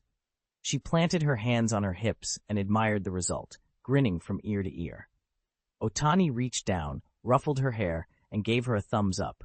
Xiaofei burst into a triumphant laugh. From then on, she hardly needed Otani to watch over the flowers. She took it upon herself to protect her handiwork every day. She set up little patrols at fixed spots and made sure no one was allowed to touch the plants, not even Otani. He didn't mind. His goal had been achieved. Kids are curious for a few days and then settle down, he thought. But contrary to his expectations, Xiaofei's curiosity turned into a real passion. She became increasingly interested in growing flowers and began pestering Otani about it every single day. Otani didn't mind. He had nothing urgent to do, so he took Xiaofei with him to the nursery and taught her how to cultivate flowers while he kept an eye on the shop. Xiaofei listened intently. Whenever she encountered something she didn't understand, she took out a pen and wrote it down in her notebook. If she wasn't sure how to write a word, she would immediately ask Otani, and he, without a trace of impatience, would patiently show her each stroke until she got it right. The days after that were pleasantly uneventful. Otani would occasionally check in on the trainers he had carefully chosen, but most of the time, things were calm. Mewtwo began to visit several times as well, mostly just to talk. From their conversations, Otani learned that Mewtwo had been living in seclusion for a while. Thinking it might help, Otani gave him some flower seeds so he could plant them and cultivate his feelings during his solitude. Mewtwo accepted the gift gladly and planted the seeds when he got home. He kept to Otani's instruction and didn't use his powers to speed things along. Instead, he planted and tended the flowers the way ordinary people do, patiently and little by little. Mewtwo still couldn't quite make sense of why he was doing any of this, but he had begun to go along with it without resistance. Otani had been right. With so much idle time, odd thoughts start to creep in. Pleasant days always slide past too quickly, and summer vacation ended in the blink of an eye. When school resumed, Xiaofei was tanned and looked nothing like the little princess she had been. She'd completely adapted to life there. Otani was quietly pleased. With classes back in session, he could finally enjoy some peace and quiet. Xiaofei was happy too, glad to be playing with friends again. True to his word, Otani later took Xiaofei to Grandpa Fumin's house. The little girl was sulking, so Otani reached into his pocket and handed her a small packet of flower seeds he'd prepared earlier. Xiaofei's face brightened at once. Grandma Shizi looked at her with a worried expression.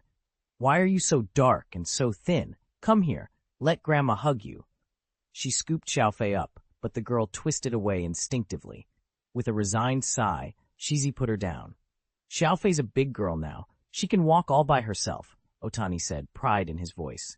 He smiled and patted her little head. Grandpa Fumin returned the smile, kind but quiet. After Otani handed Xiaofei back to him, he stepped toward the door. Xiaofei waved happily. Otani waved in return, and then turned away. Chapter 111. The Frost Fairy is here. Clear the way. High above Guandu, Frostmilk, a tiny frost fairy, rode on the back of a blue jay, happily picking and eating berries as she sang.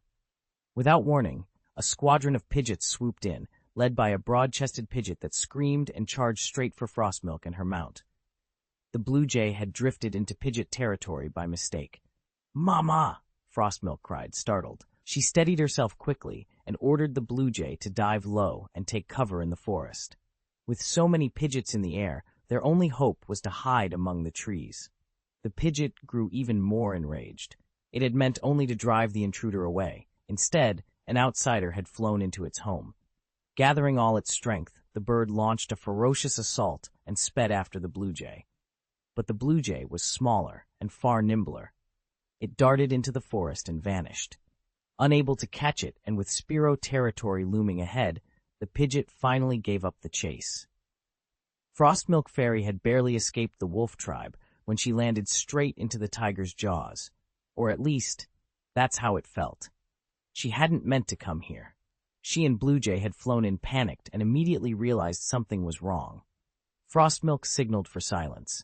The two of them squeezed into the crook of a large, leafy tree and peered down at the countless Spearows gathered below, their heads throbbing with worry.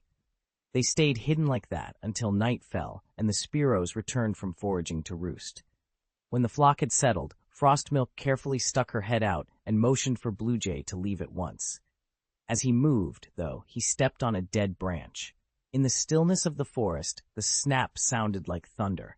All around them, the Spearows startled awake. "Mama!" A tiny, frantic cry rang out. Frostmilk didn't hesitate. She shoved Blue Jay into the air and shouted for him to break through the encirclement before the startled birds could organize. The leader of the Spearows, furious at the intrusion, rallied the flock and gave chase. Blue Jay was quick and nimble, dodging swoops and talons again and again, weaving through branches and under the moonlight. But the Spearows were hot-tempered and persistent. They refused to let the pair go without a fight. The chase went on relentlessly. Though Blue Crow managed to evade most of the attacks, his body was laced with fresh wounds, and his flight had slowed to a painful crawl. He misjudged one incoming air blade and took a direct hit. Before he blacked out, he spread his wings over the Frost Fairy to shield her. Frost Fairy, though shaken, met the prospect of death with a composed calm. She had known what she was signing up for when she left a comfortable life to adventure with Blue Crow. This was always a possibility. Still, she felt a pang of regret. There were so many places she'd never seen, and so many sights she'd never get to. Then from below, a swarm of Butterfree charged up and threw themselves between the attackers and the fallen pair. Without hesitation, a battle erupted. The enormous Butterfree at the front unleashed a devastating insect chirp that resonated with the calls of the others. Caught in the wave, the Spearow flock broke apart and fled in every direction, abandoning even their unconscious captives. Eevee reached out with his mental power and gently caught the falling Blue Crow, lowering him safely to the ground. Otani checked Blue Crow and found the injury was severe. It needed immediate treatment. Without hesitating, he carried Blue Crow back into the living room, fetched his medical supplies, and got to work. He first sprayed the wound with healing spray to stabilize it and prevent further damage, then fed Blue Crow a few energy cubes to restore his strength. After a few careful procedures, Blue Crow's vital signs quickly steadied. Otani finished by wrapping the wound with a clean bandage. Frosty Milk Fairy was curled over Blue Crow, tears streaking down her face, refusing to leave his side. Dagu gently moved the little one aside, so Otani could finish the bandaging. Frosty looked up at him with grateful eyes and sniffled. "Mama." "You're welcome," Otani said, softening. "But how did you end up tangling with Spearow? Those ones aren't very friendly." Frosty sobbed through the story of what had happened. When she finished, Otani sighed and shook his head at their bad luck. "It's all right now," he said. "Mama, don't worry," he added, reassuring her. "Butterfree was careful in its attack and didn't actually hurt them. He only lost the ability to fight temporarily. He'll wake up and leave soon. Mama." At that, Frost Fairy finally relaxed and nodded. Otani, curious, asked, "How did you end up all the way in Kanto? Did you sneak away from home?" Otani had assumed she was a local. Frost Fairy straightened, hands on her hips, clearly pleased with herself. "Mama, mama," she crowed, as if calling for approval. Otani's surprise was obvious. Frost Fairy had actually come all the way from the Galar region, a journey of more than 10,000 miles. That she survived the trip at all was nothing short of a miracle. Dagu watched her with open admiration, which only made Frost Fairy puff up with even more pride. She pushed her chest out so hard her head tilted back. Otani didn't bother to scold her. If Frost Fairy and Blue Crow had decided to take the risk, they clearly had their reasons and were determined. After a long beat, Frost Fairy noticed Otani had stopped praising her, so she straightened again, feeling a little put out.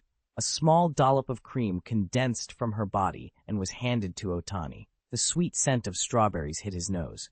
Otani took the cream Frosty, the Milk Fairy, had offered, smiled, and ate it in one bite. His eyes immediately lit up. The rich, milky aroma, with a bright hint of lemon. This was truly exquisite cream. Frosty really did taste like strawberry candy mixed with milk and a touch of lemon. They said the happier a frost fairy is, the better the cream she makes, and Frosty clearly felt very happy. "Thank you, Frosty," Otani said, gently patting the tiny fairy's head. "Since you treated me, I should return the favor. Wait here a moment." He stood and went into the kitchen to prepare some snacks. Celebi and Mew clustered around Frosty, chattering and peering at her with wide, curious eyes. Frosty told them about the adventures she'd had along the way, and the two little ones listened with longing shining in their faces. When Otani finished the snacks and came back out, he found Celebi and Mew pestering Frosty for more stories. He smiled softly at the sight. "Snacks are here." All the Pokémon turned toward Otani. He laughed and promised everyone would get a share. A large plate of dim sum was wiped clean in no time. As his guests, Frost Milk Fairy and Blue Crow Buddha were given plenty. Blue Crow Buddha had only just woken up. He pushed himself to his feet weakly and thanked Otani. Otani waved him off and told him to lie down and rest. With Frost Milk Fairy's help, Blue Crow Buddha ate a few more pieces and immediately seemed to perk up. I marveled at the restorative power of the food and finished my portion just as quickly. Once he'd eaten, Blue Crow Buddha was able to move around again, and Frost Milk Fairy burst into delight. She climbed onto his back and hugged him affectionately. He returned the look with equal fondness. That night, Otani set up a small nest in his room for the two little guests so they could sleep comfortably, and so he could keep an eye on Blue Crow Buddha's recovery. Chapter 112. Temporary Rest and New Members of the Adventure Team. There was no talking that night. In the early morning, Frosty the Milk Fairy woke even before Otani. The sensible little Fae slid quietly out of the nest and crawled to the windowsill, where she watched the sun climb up over the farm. Morning light spilled across the fields, and the whole place woke slowly. Butterfree, 3 little bees, and a bee drill were already busy among the flowers. Otani woke with his usual internal clock, stretched and sat up. Ibrahimovic, asleep beside him, stirred awake as well. Seeing Frosty perched at the window, he smiled. "Good morning, milkmaid." At the sound of his voice, Frosty chimed back happily, "Mama," and snuggled closer. Otani swung his legs out of bed, changed quickly, and went to wash up and prepare breakfast. Frosty settled on his shoulder, eyes bright with curiosity as she took in every corner of the farm. If not for her dream of becoming an adventurer, she thought, she might have stayed here forever. Once breakfast was done, Otani returned to the room to check on Blue Crow's injuries. "After a day's rest, I should be fully recovered," Otani said. Blue Jay brightened at the news. After breakfast, Otani took Frosty, the Milk Fairy, and Blue Jay out to his farm. Frosty generously shared her cream with every Pokémon she met. It instantly won them over. That was her little secret. Her cream made anyone who tasted it like her more, which helped her for long journeys. Otani noticed, but only smiled. By the time Frosty had finished handing out her last portions of cream, she was exhausted. She flopped onto Dagu's shoulder and refused to move. Dagu pulled a few energy cubes from his pack and offered them to her. Frosty sniffed the fragrant cubes, took them in both tiny hands, and gobbled them down hungrily. In a short while, her stomach felt full, and she was much better. Celebi and Mew came rushing out, eyes sparkling when they saw Frosty, and immediately began pestering her for stories of her travels. Otani still had work to do, so he didn't stay. He let Venusaur continue taking Frost to visit the farm, and Bulbasaur led her to a nearby meadow.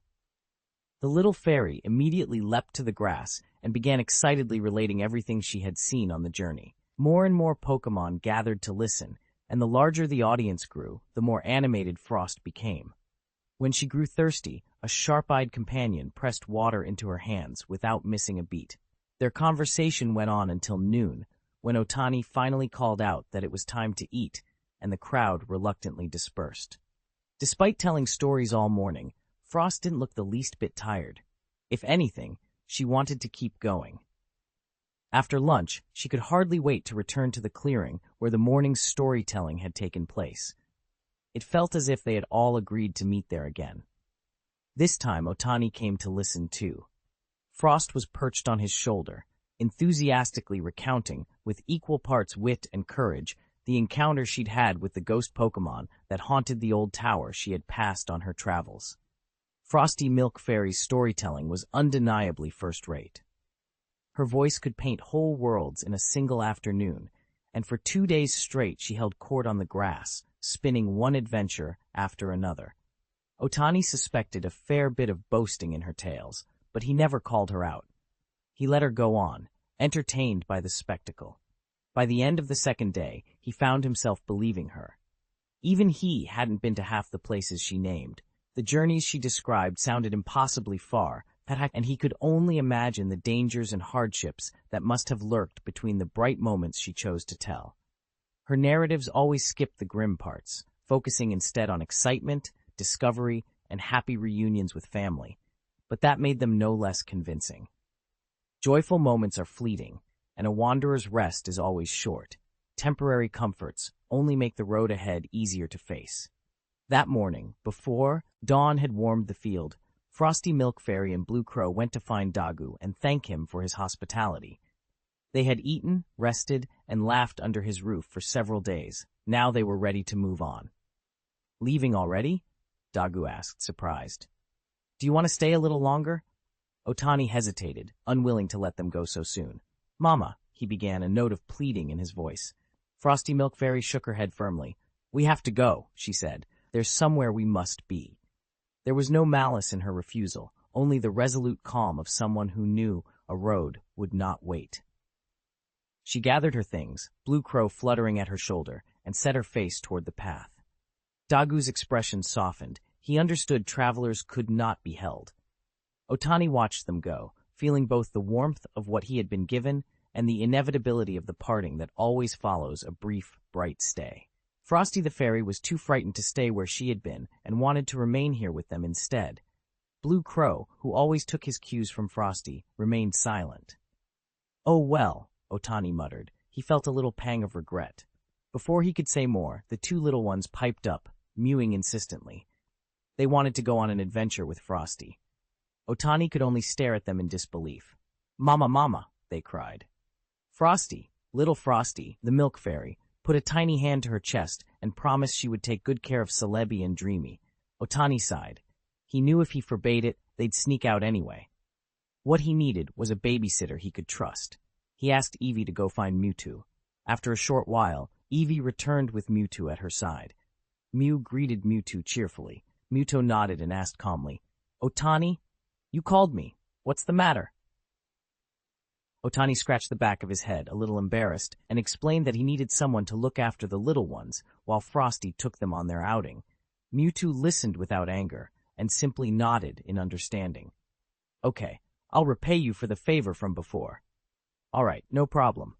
Mewtwo nodded, glanced at the little ones, hesitated for a moment, then shifted form. Where Mewtwo had been, a Charmander now stood, 3 black marks decorating its forehead. Otani's eyes widened. He remembered something and hurried to a cabinet. He took out a small pouch, slid his camera inside, and tucked a few bills in with it. Then he filled a large bag with snacks for the road. It still didn't feel like enough, so he added a handful of toy building blocks. One handful became another and another, until the bag swelled into a ridiculous mound. Embarrassed, Otani rubbed the back of his neck. The Charmander glared at him and let out a resigned sigh. It knew it would be the one to pay for all this fuss. Celebi and Mew clung to Otani, reluctant to let go, but their wanderlust won out over their attachment to the farm. Otani walked them to the gate. "Promise me you'll be back on time," he said, half scolding, "and take lots of pictures of the scenery for me. I'll be waiting at home." At last, the moment of parting came. Charmander activated the array of little devices Otani had set up and began to lift off. Frostmilk clung to the Blue Jay's back and called out, "Mama! Off on an adventure!" Otani watched them grow smaller and smaller until they were finally out of sight. He sighed, feeling a little melancholy. Ibrahimovic nuzzled his leg. Otani crouched, scooped him up, and murmured, "Take care, okay? I hope those little ones have a safe trip." Frost Fairy and her companions made quick progress. Thanks to the many helpers accompanying them this time, they slipped through the slaying sparrow's territory without drawing any attention and passed through in silence. Frost Fairy was in high spirits. humming softly from the blue jay's back as Celebi and Mew danced around her, bright and carefree. She wondered what strange sights and surprises their next stretch of the journey would bring. Chapter 113, The Righteous Adventure Team, Helping the Weak and Fighting the Strong. The early morning sun washed the open plain with light, stirring life awake. Frost Fairy roused in the gentle hold of Blue Jay and reached up to welcome the sunshine. After a full day of travel, the team had left Changpan City and pushed north. Now they stood at the edge of the evergreen forest. Frost Fairy stretched and cheerfully greeted the little fire dragon, Charmander, who had been awake all night. Charmander only nodded sleepily. Unbothered, Frost Fairy skipped over to the luggage and dug out a biscuit Otani had carefully baked. She nibbled it in small, delighted bites. The smell drew the two small gluttons, Celebi and Mew. They floated over in a daze, grabbed a biscuit, and within seconds were happily stuffing their mouths. Even shy, quiet Blue Jay climbed to his feet. He was the one who ate the most, having burned the most energy on the journey. The little dragon watched the others eat in silence, and immediately regretted agreeing to look after them with Otani. Otani had made a lot of food, and at the rate these youngsters were eating, it wouldn't last long. Charmander couldn't shake the feeling that food was going to cause trouble for them down the line, yet he didn't intend to interfere. Otani had told him quietly to stay out of things unless it became really necessary. Frost, the milk fairy, plucked a cookie from the pile and trotted over to Charmander, offering it with a cheerful smile. Charmander didn't bother with politeness. He refused it. If he ate one more now, that was one less bite for later, and the thought of emptying their stores worried him more than being rude. After breakfast, Frost gathered everyone together, full of energy, for her usual pep talk. By the way, she announced, today's goal is Viridian Forest.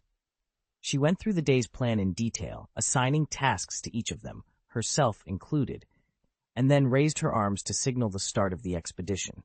All the Pokémon answered, all except Charmander. Several pairs of eyes turned toward him.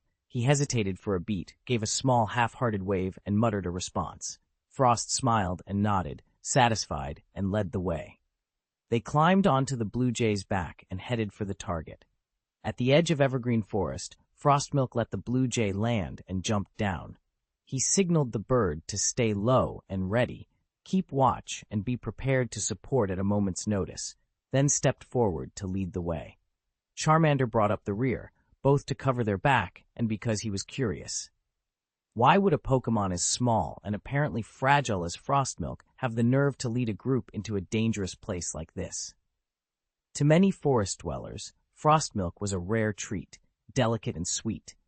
That made him a tempting target for predators, especially for the forest's boss, Kugrim, who had a notorious sweet tooth. Frostmilk walked into the trees without hesitation. The Blue Jay flitted ahead, sometimes perching on a branch to wait for the others. As they pushed deeper, the canopy thickened and the light dimmed. The late summer heat and humidity gave way to a noticeable cool. Frostmilk's every step was full of curiosity, eyes scanning the undergrowth. Soon they met their first local, a young Rattata, busy foraging among the fallen leaves. The frosty milk fairy came forward cheerfully to greet them and generously offered some of her cream. Little Rattata was cautious at first, but the cream was too tempting to refuse. He nibbled it in tiny bites. When he finished, something changed.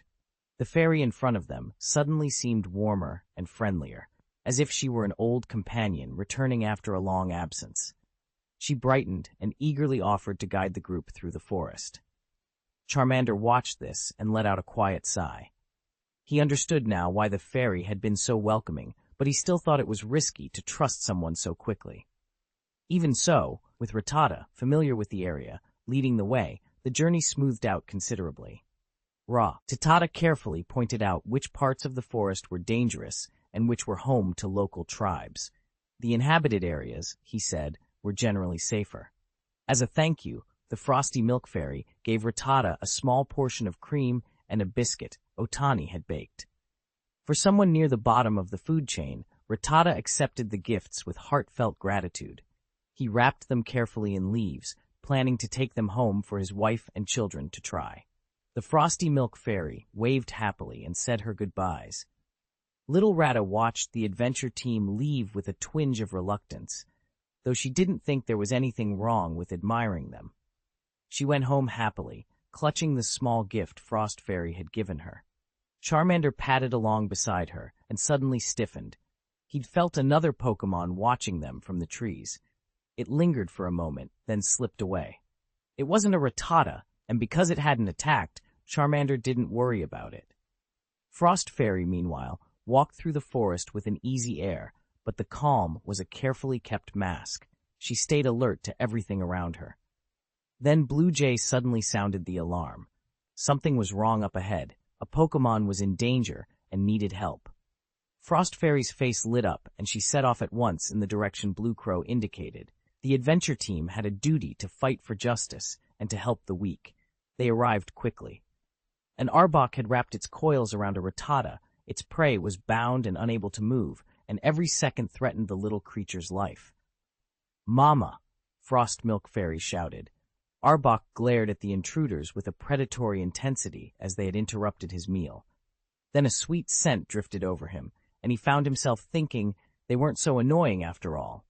That unexpected after-dinner treat was a welcome surprise. Mew and Celebi had acted quickly. They tended Arbok's wounds and made sure he was all right. The little Rattata that had caused the fuss squeaked its thanks and scurried away as soon as it could. Charmander watched the scene with detached curiosity. He didn't think there was anything extraordinary about it. Rattata were just another link in the forest's food chain.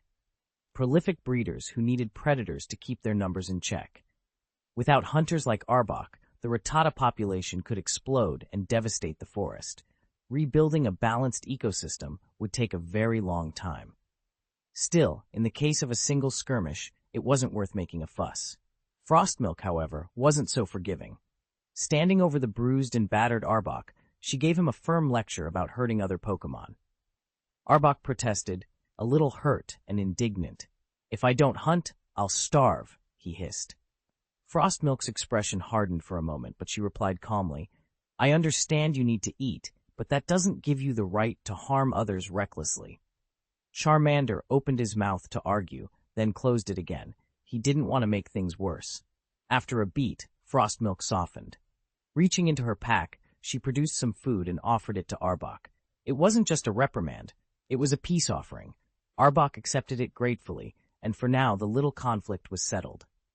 After the meal, Arbok went home content. He wouldn't need to hunt for several days.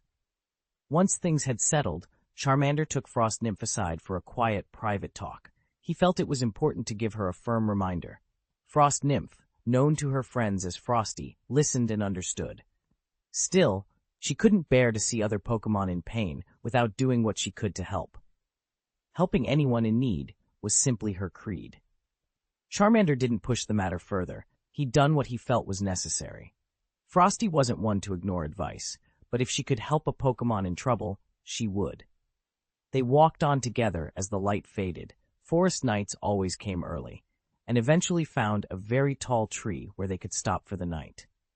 A soft drizzle began, rain pattering on the leaves.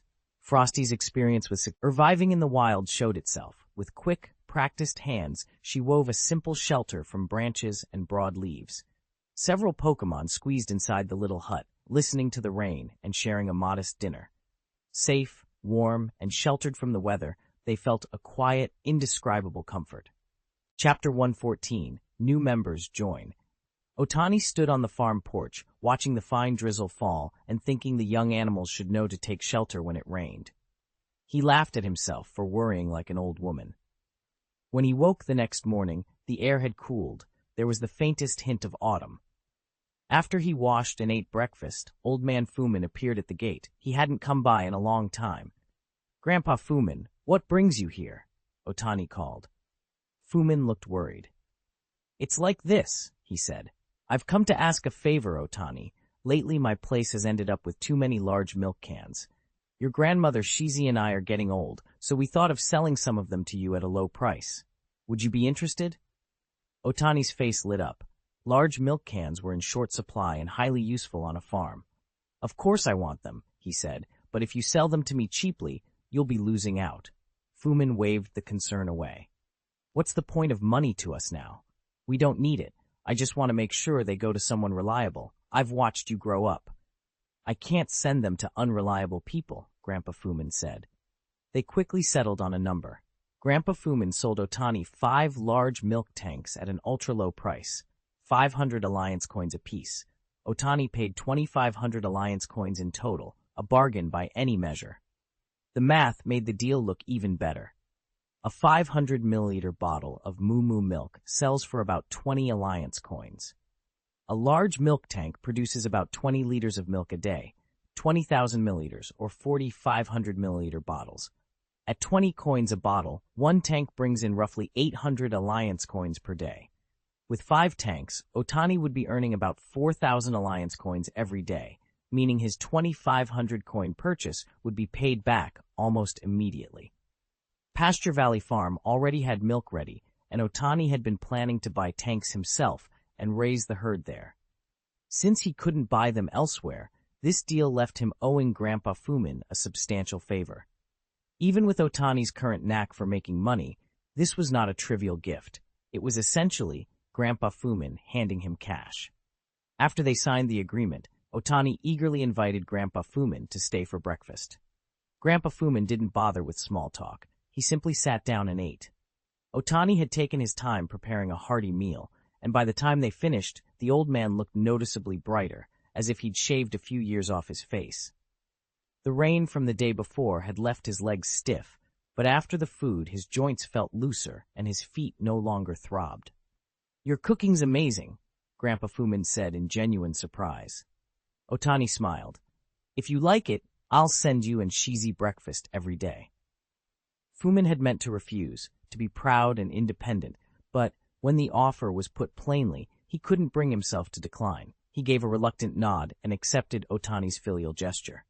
When they were done, Fumin accepted the extra breakfast Otani had packed for Grandma Shizi, climbed onto Kentaro, and ambled home at an easy pace.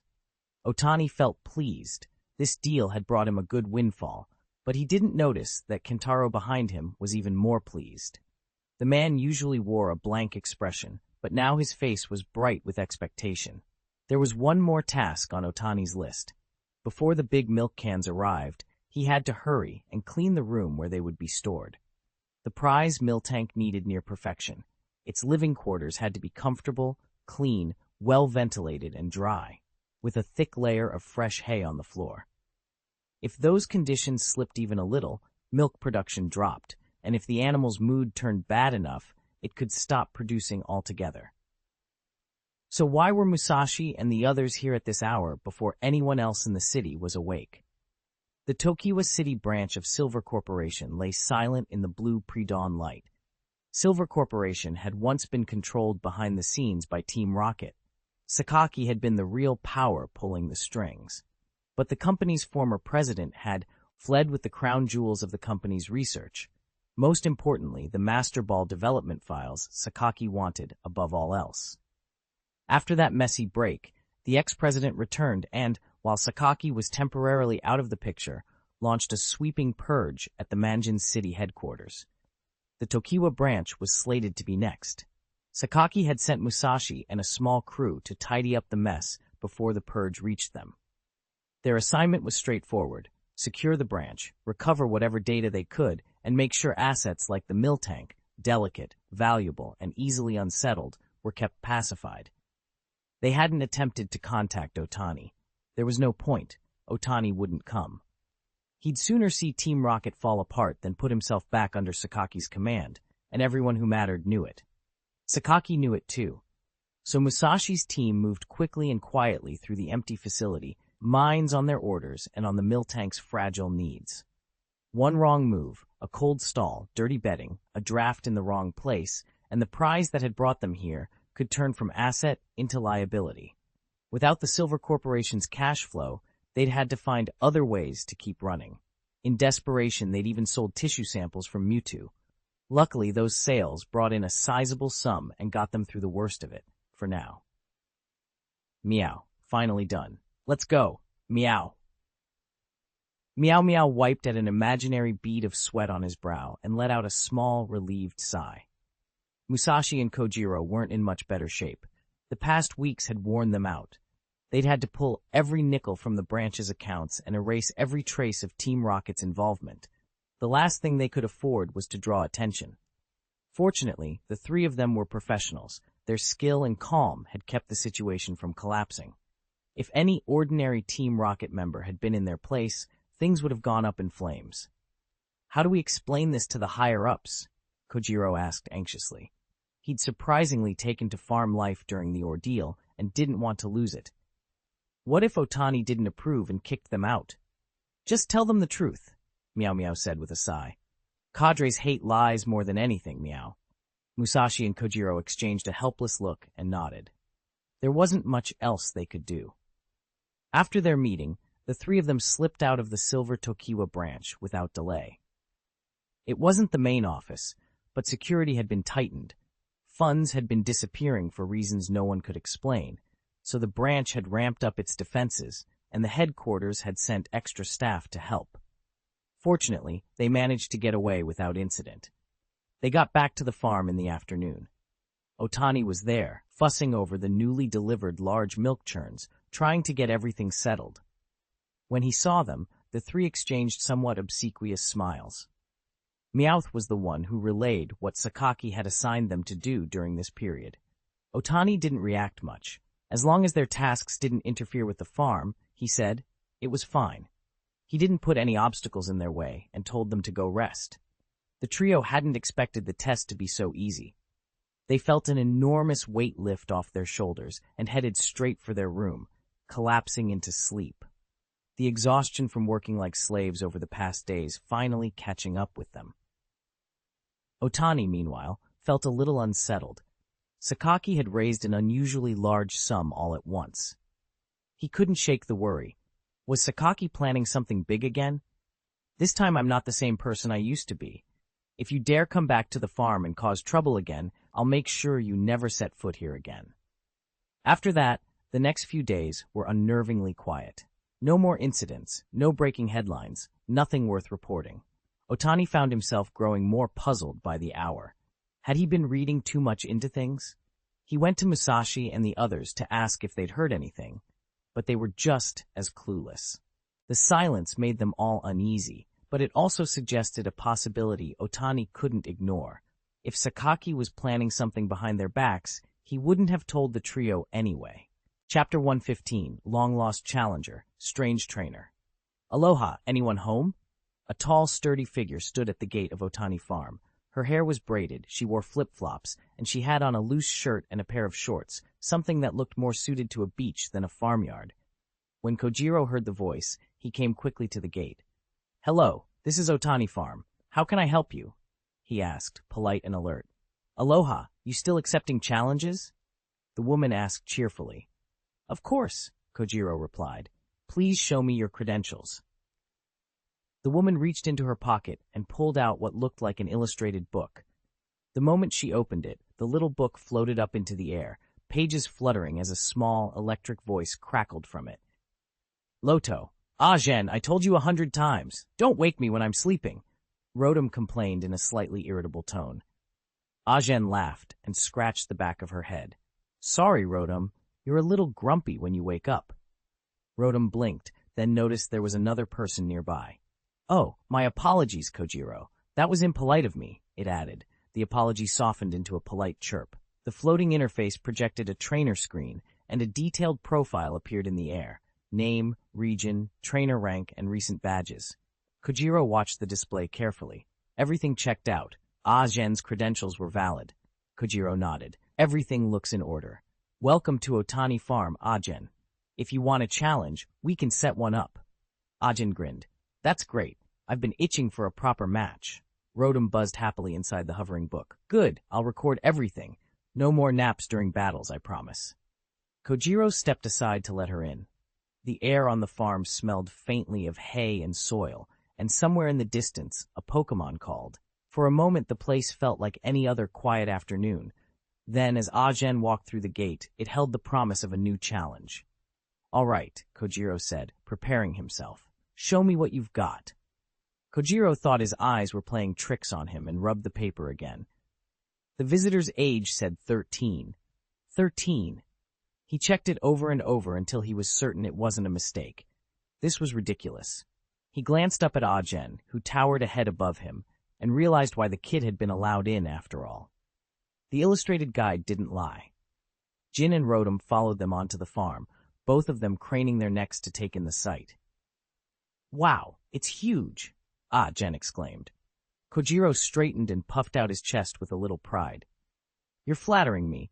Mr. Otani's farm isn't very big yet. It's more like medium-sized for now. There are plans to expand, though. Once that happens, it'll really be something." Ah Jen actually choked on his own astonishment. This is only medium-sized? No wonder Mr. Hala sent me out here. This place has opened my eyes. There's a Loto here, too? I've never seen that Pokémon before. Rotom buzzed with excitement and floated up to snap a picture of an Eevee lounging nearby. Eevee glanced at the little camera, ignored it, lifted its nose, and trotted off toward the Miltank pasture with an air of quiet dignity. Mr. Otani had been spending these days watching over the big Miltanks and helping them settle in. Early adaptation was important, after all. If the big Miltank stopped producing milk, it would be a massive loss. Ibrahimovic hurried to find Otani. When Otani heard someone was coming to challenge him, he didn't pay much attention. Kojiro and the others were more than capable of dealing with ordinary challengers. Then Ibrahimovic mentioned Rotom. Otani's interest piqued. "Oh, a talking picture book? Rotom? I'll definitely go check that out." He set the fresh grass he'd been holding down, straightened his things, and walked outside. He also shooed Kentaro away. The young man had been lingering at the edge of the barn, watching everything. One reason Otani came to the big Miltank barn every day was because of Kentaro. Normally, taciturn, Kentaro went completely rigid whenever a Miltank was nearby. He was utterly mesmerized. If the large Miltank got pregnant and stopped giving milk to feed her calf, that would be disastrous. It wasn't that Otani couldn't calm Kentaro. It was simply not the right moment to leave him alone with all those Miltanks. Besides, with so many of them around, Otani worried Kentaro might faint. So Otani gently hauled Kentaro away, and the young man kept glancing back at the Miltank house with reluctant longing. "Okay, you'll just have to wait until next year, when the big milk tanks have fully settled into the farm, all right?" Otani said it with a straight face. Kentaro looked reluctant, but in the end, he nodded. Otani briskly led him out toward the front yard. When they arrived, Kojiro was already on the field, ready to begin his match with Jin. The referee was Meowth. Rotom's lights flickered in astonishment. It was the first time he'd ever seen a talking Meowth, and he began snapping pictures of the cat furiously. Meowth finally had enough. With a swat of his claw, he put an end to Rotom's photo spree, and the little spirit calmed down. "The rules are one-on-one," Meowth announced. "If one side can no longer continue, the other side wins. Meow." At his cue, Kojiro and Jin sent out their Pokémon together. "Go," both trainers called. "Go, Red Roaring Tiger," Kojiro shouted. Hao Lazui stared up at the huge, blazing red roaring tiger and felt cold sweat break out on his forehead. Before he could react, a jet of flame lanced from the tiger and hit the opposing squid Pokémon without mercy. The poor creature was burned, almost as if it had been grilled. As the smoke cleared, Kojiro spotted Otani approaching from the crowd. He quickly stepped down from the challenger's bench and hurried over, offering a polite bow. "You must be Mr. Otani," he said, extending a hand. "Otani, aloha, I'm Jen." "Hello, Jen, I'll be your opponent," Otani replied with a smile. Jen laughed. "Good, my red flame roaring tiger just complained that the last opponent was too weak. Ha ha ha!" Kojiro bristled at that remark. What nonsense, he thought. Jen was already getting impatient. "Mr. Otani, send out your Pokémon. I can't wait." "Hold on, Land Shark," Otani called. The trainee Land Shark perked up at the sound of its trainer's voice. After a few eager bounds, it leaped into the air and landed lightly in front of Otani. Jen's eyes brightened. Finally, an opponent worth fighting. "Land Shark, I'll leave this to you." "Gah!" the Land Shark answered excitedly. It had been a long time since anyone had challenged it. Boredom had made it restless. Striding onto the battlefield, it glared at the red flame roaring tiger with open contempt. Heat flared along its body as anger surged. Otani grinned. "Go on, attack!" "Then I won't be polite." Scarlet roaring tiger, flash flame charge. With a roar, the tiger lunged, flames licking the air behind it. Garchomp didn't even bother to dodge. Otani saw the look in his Pokemon's eyes. He wanted to show off and went along with it. Garchomp watched the blazing charge with a predatory grin and simply held his ground as the attack slammed into him, leaving him unharmed. The tiger snarled and leapt back several paces to create distance. "Our turn, Landshark! Dragon God dive!" Otani called. Garchomp threw his head back in a fierce, guttural laugh. "Little tiger, ready?" He gathered all his power, and the air around him thickened with a heavy, oppressive pressure. "Scarlet Roaring Tiger, defend with everything you've got," Zhen barked, face serious. Garchomp waited until the tiger braced itself, then exploded forward in a blur. In an instant, he was right in front of the Scarlet Roaring Tiger. So fast, both the tiger and Zhen thought at the same time. The Landshark struck first, lunging forward with a savage roar. The red flame Roaring Tiger was launched into the air. It twisted mid-flight, forced a deep, steadying breath, and slammed down, carving a long gouge into the ground as it planted its paws. The impact sent its body aflame. The earlier blows had pushed it into a berserk, burning state. Zhen showed no fear. If anything, he was more excited. "That's it, Red Flame Roaring Tiger. Use your strongest. Flash charge." Otani stayed calm. "Landshark, Dragon God dive." A voice from the crowd called out. "Mr. Otani, give it everything." Otani only smiled. "As you wish. Landshark, show them your full strength." The Landshark laughed, baring razor teeth as its presence swelled into something terrifying. Though it had moved after the tiger, it closed the distance first, slamming into Red Flame Roaring Tiger with devastating force. The two locked in a short, violent struggle, but the momentum belonged to Landshark. The tiger was thrown clear, skidding across the field and falling hard, unable to continue. Meowth whipped up the victory flag to signal Otani's win. Zhen recalled his Red Flame Roaring Tiger. Instead of feeling discouraged, Zhen felt a rush of excitement. Finally, he had met a trainer who could challenge him. On Melamele Island, he no longer had any real rivals. Only his master Hala could still beat him. Hala had seen how driven Zhen was and had encouraged him to travel. Hala had more experience and understood that there would always be people better than you.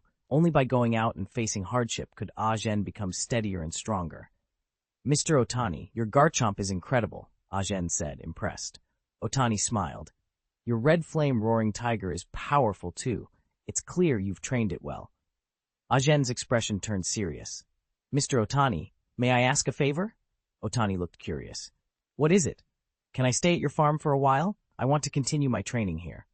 Otani was taken aback for a moment, then readily agreed. He led Zhen into the house to tend to the Red Flame Roaring Tiger's wounds. When the tiger came out into the living room, it fixed a fierce, combative stare on the Garchomp. But once Garchomp had left the battlefield, its wildness seemed to ebb away. It relaxed and even gave the Red Flame Roaring Tiger a friendly nod. The fight had been unsatisfying, more of a workout than a real contest, but at least it let him stretch his legs. Otani was left with a good impression of the Red Flame Roaring Tiger. The tiger was clearly reluctant to accept defeat, but the strength of the fierce biting Landshark was undeniable, so there was nothing else to do. Otani carefully treated everyone's wounds and handed out energy cubes to Garchomp and Tigerblade. He then asked his brother, who served as the household butler, to prepare a guest room. That night, Zhen devoured the meal Dagu had specially prepared, taking enormous bites. "Mr. Otani, I didn't expect you to be so strong, and your cooking is amazing. This is delicious," he said between mouthfuls. "Take your time. There's plenty more," Otani replied with a smile.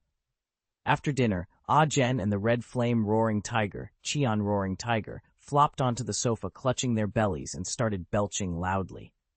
They'd gotten into this kind of mess before, so the maid had already brought out some digestive medicine and helped them down a dose. Not long after, Zhen was full of energy again.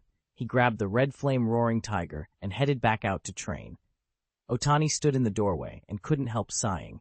Youth really is a marvelous thing. Chapter 116. Are you really just a farmer?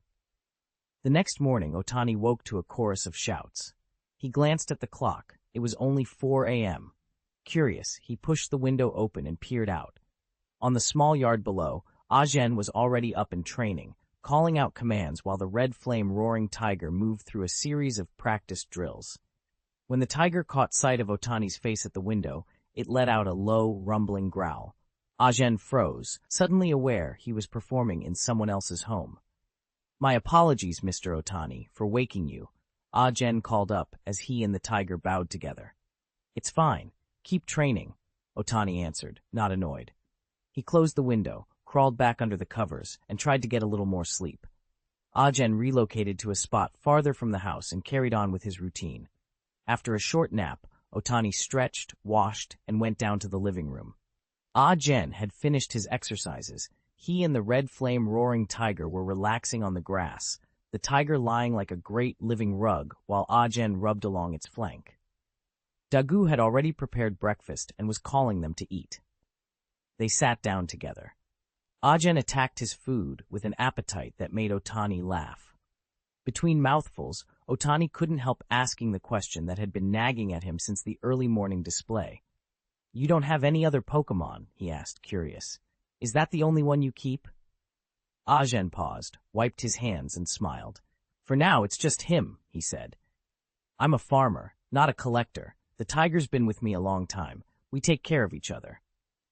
Otani studied him for a moment, picturing the quiet, steady life of a man who rose before dawn to train with a powerful companion. It was hard to imagine that simple label, farmer, covering someone who could move and command a red flame roaring tiger so effortlessly. Still, the smile on Ajen's face was plain and honest. "Well," Otani said, grinning, "if you're really just a farmer, you're doing a pretty impressive job." Ajen chuckled and shrugged, then went back to eating. The rest of the morning passed in a comfortable, domestic rhythm. The odd scrape of cookware, the tiger's contented breathing, and the quiet sense that this place, for all its surprises, had already become a kind of home. "My master told me to train Tigeria first before I train any of the other Pokémon." "I see." In this world of Pokémon, many trainers focus on one teammate at a time until they've built a full party of 6, the elite approach. Jin watched Otani with something like awe. During his morning exercises, he'd seen several of Otani's other Pokémon and realized that the Garchomp wasn't the strongest among them. The scarlet roaring tiger, Tigeria, had even warned him that a Venusaur could probably disable Garchomp with a single blow, leaving him no time to react. Otani was silent for a moment, then smiled. No, I used to be a trainer, but now I'm a farmer." Ajen's expression betrayed his disbelief. He'd pictured Otani as some unbeatable master who'd withdrawn to this farm only because there were no rivals left. Seeing that look, Otani stood, opened a drawer, and pulled out a certificate. "Outstanding Farmer, Otani." Ajen took the certificate, hardly believing his eyes. "Wait, you really are just a farmer?" he asked in surprise. Otani smiled. "Authentic, guaranteed." Ajen swallowed. "Unbelievable. The world outside really is, as Master said, full of powerful people. I've been like someone staring out from the bottom of a well, only seeing a sliver of what's out there." Otani nodded, took the certificate back, and filed it away. Then the day's work began. Ajen threw himself into training with renewed intensity. The land shark Garchomp watched them with interest, then gave a sharp, expectant gesture for them to follow. Ajen and the red flame roaring tiger, Tigerblade for short, exchanged a puzzled look but fell in behind him. They entered a vast indoor training complex. Ajen had seen the building from the outside that morning and assumed it was just a plain hall. He hadn't expected the interior to be packed with advanced equipment. In one corner, Kintaro was already going at it, sprinting furiously on a treadmill as if to burn off raw energy. Garchomp greeted Kintaro with a nod, then led Ajen and Tigerblade to the evasion training area. The course had been heavily upgraded, no longer a simple obstacle course. It looked like something out of a science fiction lab, all gleaming metal panels, shifting platforms, and high-tech sensors. Garchomp gave Tigerblade a quick rundown of the technique, then told him to try it at the highest difficulty. Ajen and the scarlet roaring tiger watched, mouths agape, as the land shark, Garchomp, weaved through a storm of glowing red spheres with effortless speed. Excitement flared between them. So this kind of training really was possible. Garchomp completed the hell-level evasion without breaking a sweat, and then fixed Tigerblade with a challenging look. Tigerblade clenched his teeth, squared his shoulders, and strode into the training chamber, insisting on the hell setting. Garchomp almost lowered the difficulty, but when Tigerblade demanded it, he let him have his way. After all, the red orbs weren't lethal. At worst, they'd leave bruises and sting, so Garchomp didn't think it would be a serious problem. He'd forgotten, however, exactly who he was sending in. For the first 10 seconds, Tigerblade managed to dodge, but as the spheres accelerated, he began to flag. His movements grew sluggish, the hits came more often, and he started taking blows. When he finally stumbled out of the chamber, his face was swollen and blackened with bruises. Tyrannosaurus stifled a laugh, produced the potion Otani had prepared, and asked Jen to apply it to the red flame-roaring tiger. After taking the medicine, the tiger's condition improved dramatically, and it went straight to the training room. It didn't try to sprint ahead, starting instead at the lowest difficulty and working its way up until it felt comfortable. Eventually, it plateaued at the medium setting and couldn't push any higher. So Jen and the red flame-roaring tiger spent whole days in the training room, only leaving to eat and rest. Their efforts paid off. The tiger's strength improved by leaps and bounds. Before long, it adapted to the intermediate level and began attempting the advanced challenges. A few days passed like that. When more people came to test themselves against the tiger, Otani put Jen in to handle the matches. Jen accepted every challenge without refusing, and they reviewed each challenger's training records afterward. In the end, not a single trainer managed to pass the trials and earn the qualification to buy the cubes, so they all left disappointed. After some time, Tigerblade finally adjusted to the advanced difficulty. Otani watched and let out a quiet sigh. The red flame-roaring tiger's terrifying talent proved it deserved to be the starter Pokémon personally chosen by the owner of Melemele Island for his protege. Even at its lowest, its potential bordered on pseudo-legendary. Jen couldn't stand it any longer and challenged Garchomp again. This time Otani didn't give commands. He let the landshark fight freely. As expected, Tigerblade still lost, but the improvement was obvious compared to the last match. Otani was confident that, given enough time, Tigerblade would close the gap, although Garchomp already fought at champion level, so it would take a while. So Jen stayed at Otani's farm, training and taking on the landshark every day. Garchomp didn't mind. The other senior Pokémon rarely wanted to spar with him. Even the lazy Snorlax, who spent his days eating and sleeping, appreciated the excitement and happily served as Tigerblade's sparring partner. After finishing his farm work, Otani couldn't help but think about the adventure team. He wondered how those little ones were doing now and whether they had eaten enough. Unknown to him, Frost Milk Fairy and the other were already trying to make their escape. They had polished off the rations Otani had given them and slipped over to a giant hornet hive to steal honey. The operation went smoothly, until Menghuan, unable to resist, sneaked a taste. That single lick gave them away. The scent of the honey sent the Beedrill into alert, and they quickly detected the intruders. High above, the Frost Milk Fairy lay back on Blue Crow's shoulders, while Dreamy giggled, covering her mouth as she sat beside Blue Jay. Frost Milk Fairy could only stare in disbelief. How could their teammates be so unreliable? It was embarrassing. Of course, Menghuan was notorious for mischief. Everyone expected trouble when he was around. Charmander rode stolidly on Blue Crow with an unreadable expression, while Celebi trailed behind, all bright energy. For Celebi and Mew, the sudden pursuit by the Beedrill felt a lot like a game, a fast, dangerous game of chase. Blue Crow lay sprawled on the ground, winded and bruised after finally driving off the Beedrill. He gasped for air, chest heaving. Frost Milk Fairy felt sorry for him and shaped a small dollop of condensed cream with a wave of her hand. She pressed it to his lips. He swallowed greedily, and color slowly returned to his face. With everyone settled, they took stock of their haul. There was a surprising amount of honey, more than enough to last them several days. Frost Milk Fairy couldn't help smiling as she counted the jars, and for a moment she completely forgot about Huan's earlier mischief. Once the spoils were divided, they smoothed out the portions and redistributed some of their fruit to make things even. The adventure team took a short break and began to eat. The chatter was low and comfortable, knives cutting fruit, the the soft clink of jars being closed, the occasional laugh as someone told a quick story from the skirmish. Dreamy picked at his piece of fruit, eating more out of habit than hunger. He seemed miles away, lost in thought. He couldn't even tell how many days had passed since leaving Otani, or how long it had been since he'd last seen him. Chapter 117. Postcard Otani Shin finished his inspection at the Miltank barn and took a last look around the room. From the first day, the big Miltanks had responded quickly to his careful attention and settled into farm life with surprising ease. When his check showed nothing amiss, he felt a real wash of relief. Their speedy adaptation owed a lot to Grandpa Fumin's manual, which laid out in painstaking detail everything important about keeping large Miltanks. One of the animals pressed its head against him in a friendly nuzzle. Otani smiled and stroked it before rising and stepping out of the barn. He wouldn't need to keep watching them so closely anymore. That, of course, left him with too much time on his hands.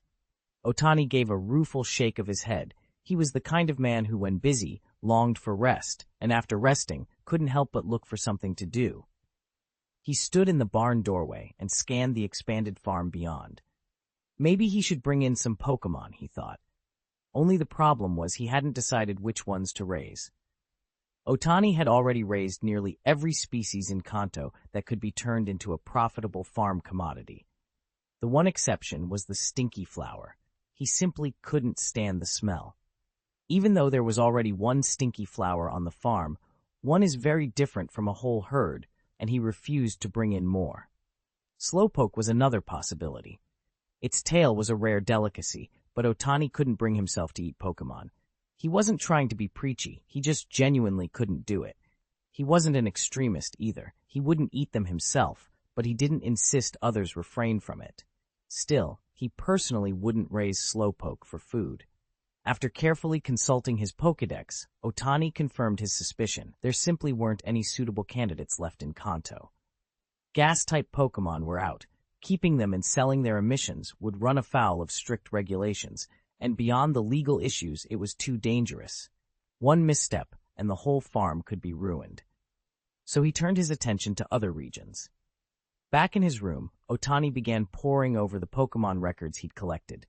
In Sinnoh, one entry caught his eye, the vine monster. Its vines shed periodically, precisely the kind of renewable harvest he was looking for.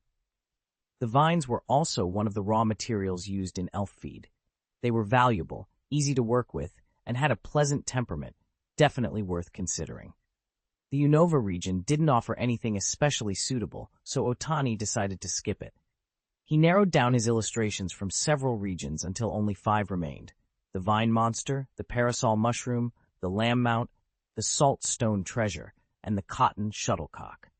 Otani favored the lamb mount for riding, though the vine monster also appealed to him.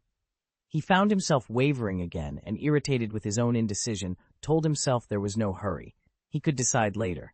He put his notes away, went downstairs, made a cup of tea, and settled in to enjoy the quiet. Just as he was thinking how good the tea tasted, a toucan landed on his windowsill.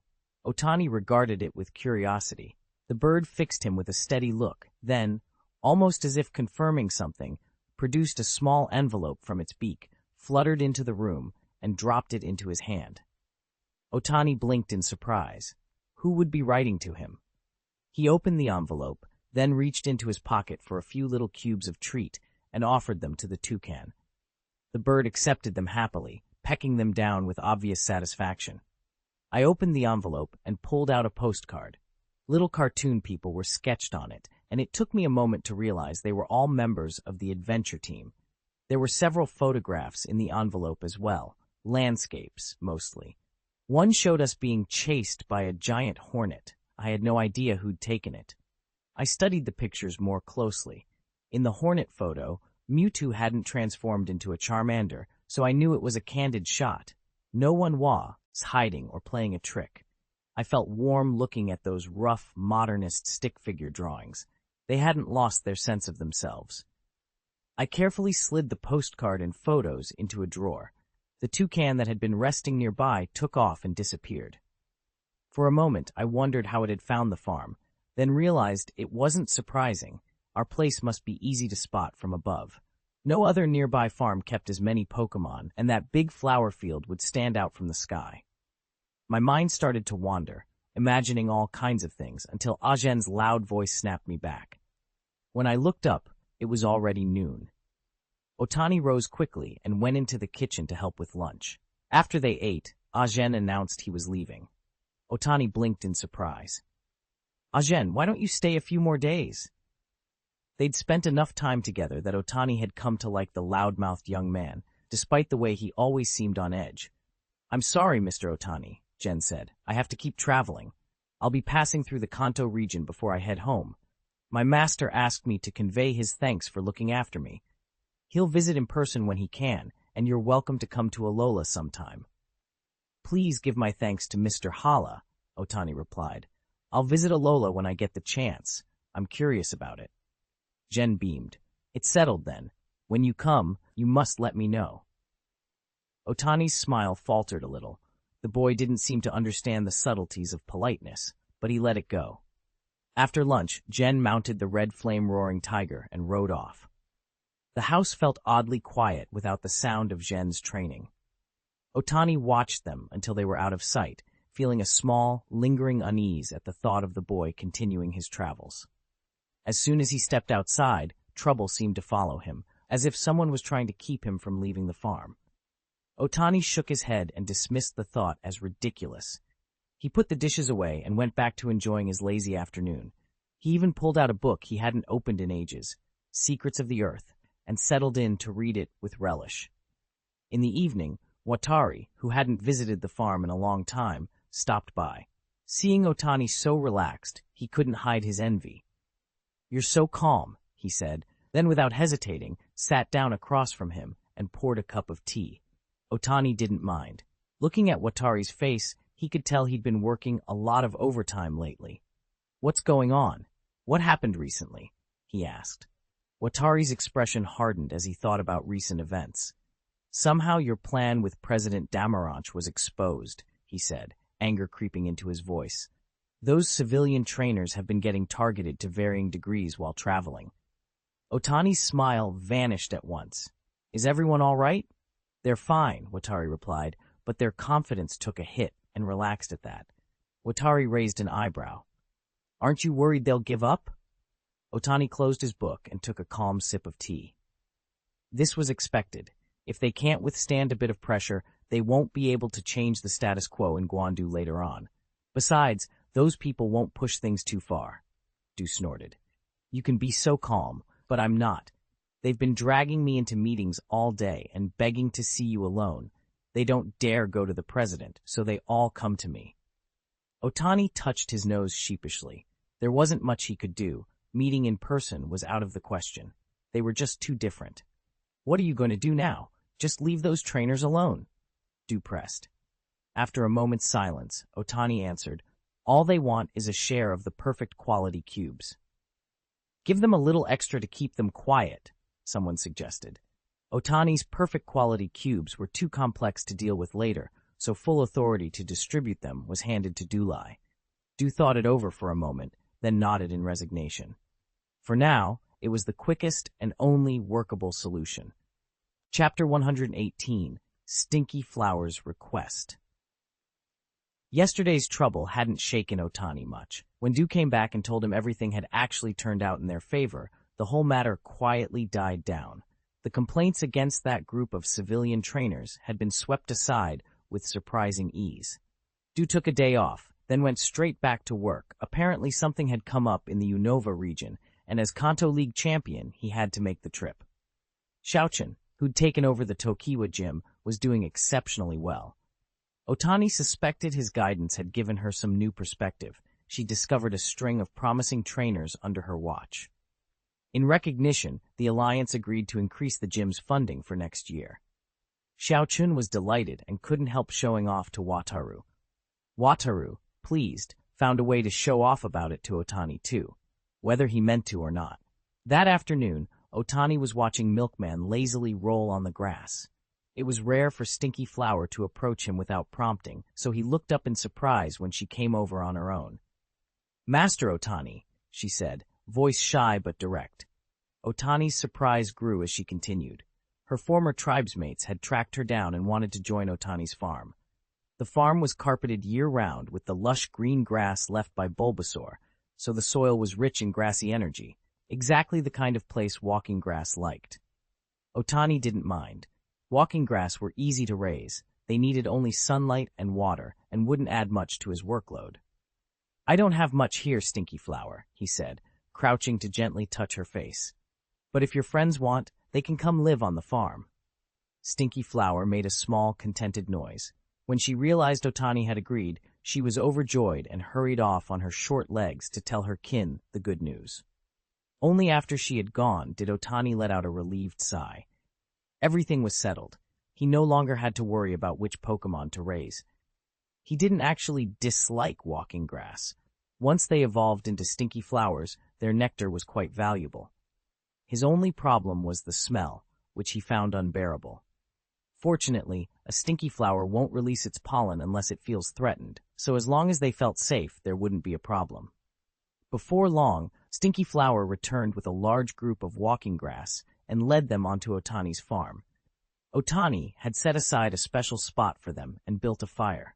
In the Unova region meeting room, Sirona stared at the documents in her hands with growing irritation. Sakaki actually moved personally this time and captured Meloetta. "What is he planning?" she demanded. Du sipped his tea calmly. Sirona shot him an unhappy look. He put the cup down with a small, helpless shrug. "Sakaki's ambitious. If he went so far as to steal Meloetta, he must have a bigger plan. You know the legends better than I do. Tell me what you find, and I'll do what I can to help." Sirona slumped weakly against the table. "The legends say Meloetta's song can control the powers of humans and Pokémon, but there's no clear record of exactly how that control works." "Then we're stuck," Du said. "Sakaki has the initiative. All we can do now is wait and be ready to strike as soon as he makes his move." There was nothing either of them could think of that would change that. For now, they could only wait for Sakaki to act and then move fast to try to disrupt him.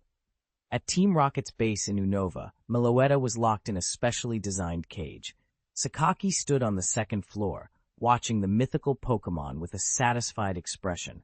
Behind him stood an old man in a white coat, a doctor. "Sage, what's the situation?" Sakaki asked. "We've decoded the temple's location," Sage replied. "We can move out at any time." Sakaki laughed, a low, satisfied sound. "Good. Soon all of Unova will be mine. Operation Tempest is officially underway." "Yes!" Every Team Rocket member in the base answered in unison. The 4 Beast Warriors rose from their seats on the second floor, and Tuga, there with their teams, hurried toward the docks. At United Alliance headquarters, Adek strode down the corridor, Alice at his side, and a young man trailing nervously behind them. Reaching the conference room, Adek pushed the door open. "Long time no see," he said as he stepped in. Sirona turned to him, her expression cold. Adek raised both hands in a placating gesture. "Relax," he said. "I brought someone who can help with our urgent problem." Only then did Sirona notice the anxious young man. Adek indicated him. "Everyone, this is Ali. He's the guardian of the current generation of the temple. The situation is pressing. We should talk while we walk." No one objected. They left the room together, and as they walked, Ali began to explain the situation in detail. "If someone uses Meloetta to restart the temple and control the 3 cloud gods through the realization mirror, it will be a catastrophe for the Unova region," Ali said, his face grim. "I understand. No wonder Sakaki is desperate to capture Meloetta. We need to move, now." Without another word, everyone climbed into the speedboat and followed Ali as he raced toward the temple. They arrived to find Team Rocket already at the sealed site. The temple sat partially submerged, but a crowd of rocket grunts clambered over the dais, and in the center of their makeshift staging area, Meloetta was strapped to a strange instrument, her body trembling. She cried out, but no one showed her mercy. Dr. Seg cued a device and started playing the song recordings they'd gathered of Meloetta's voice. As the melody filled the air, the seal anchoring the temple loosened. Slowly, a pyramid-like structure rose from the seafloor. Sakaki led his men inside without hesitation. They swarmed through corridors until they reached the central control console. At Dr. Seg's command, the pyramid's apex began to part. A great mirror, bright and impossibly still, lifted into the chamber. The realization mirror, the so-called mirror of the present world. Under Team Rocket's control, Meloetta was forced upward by the instrument, suspended as if pulled by the sound itself. Her song came out wild and pained, every note raw with suffering.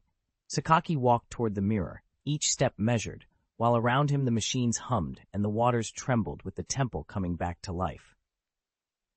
"Come out, Sanyunmon!" The sky answered him. Dark clouds tore themselves from the void, swallowing the light. Under Ali's guidance, Adek and the others pushed the speedboat as fast as it would go toward the temple, but it was already too late. "Hurry! They're already starting the summoning of the 3 cloud gods."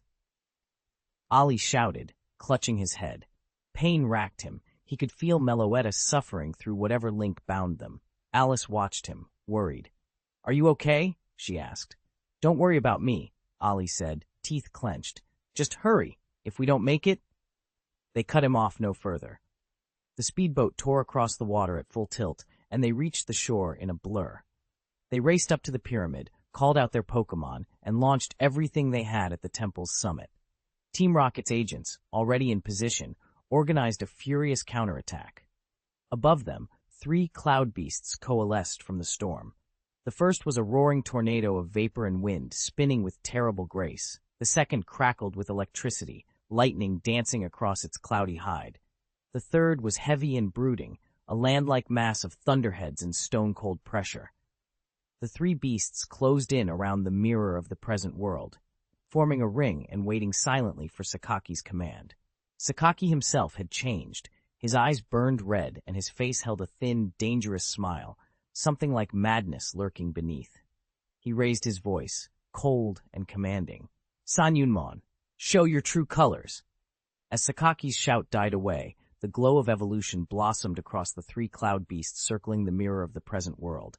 Charizard and Garchomp led the counter-assault but were too late. One Pokémon was thrown back by the purified shockwave, and Sanyunmon burst into his spirit beast form. His aura flared, swelling with power. "This is bad," Ali muttered, eyes fixed on the 3 cloud beasts high above.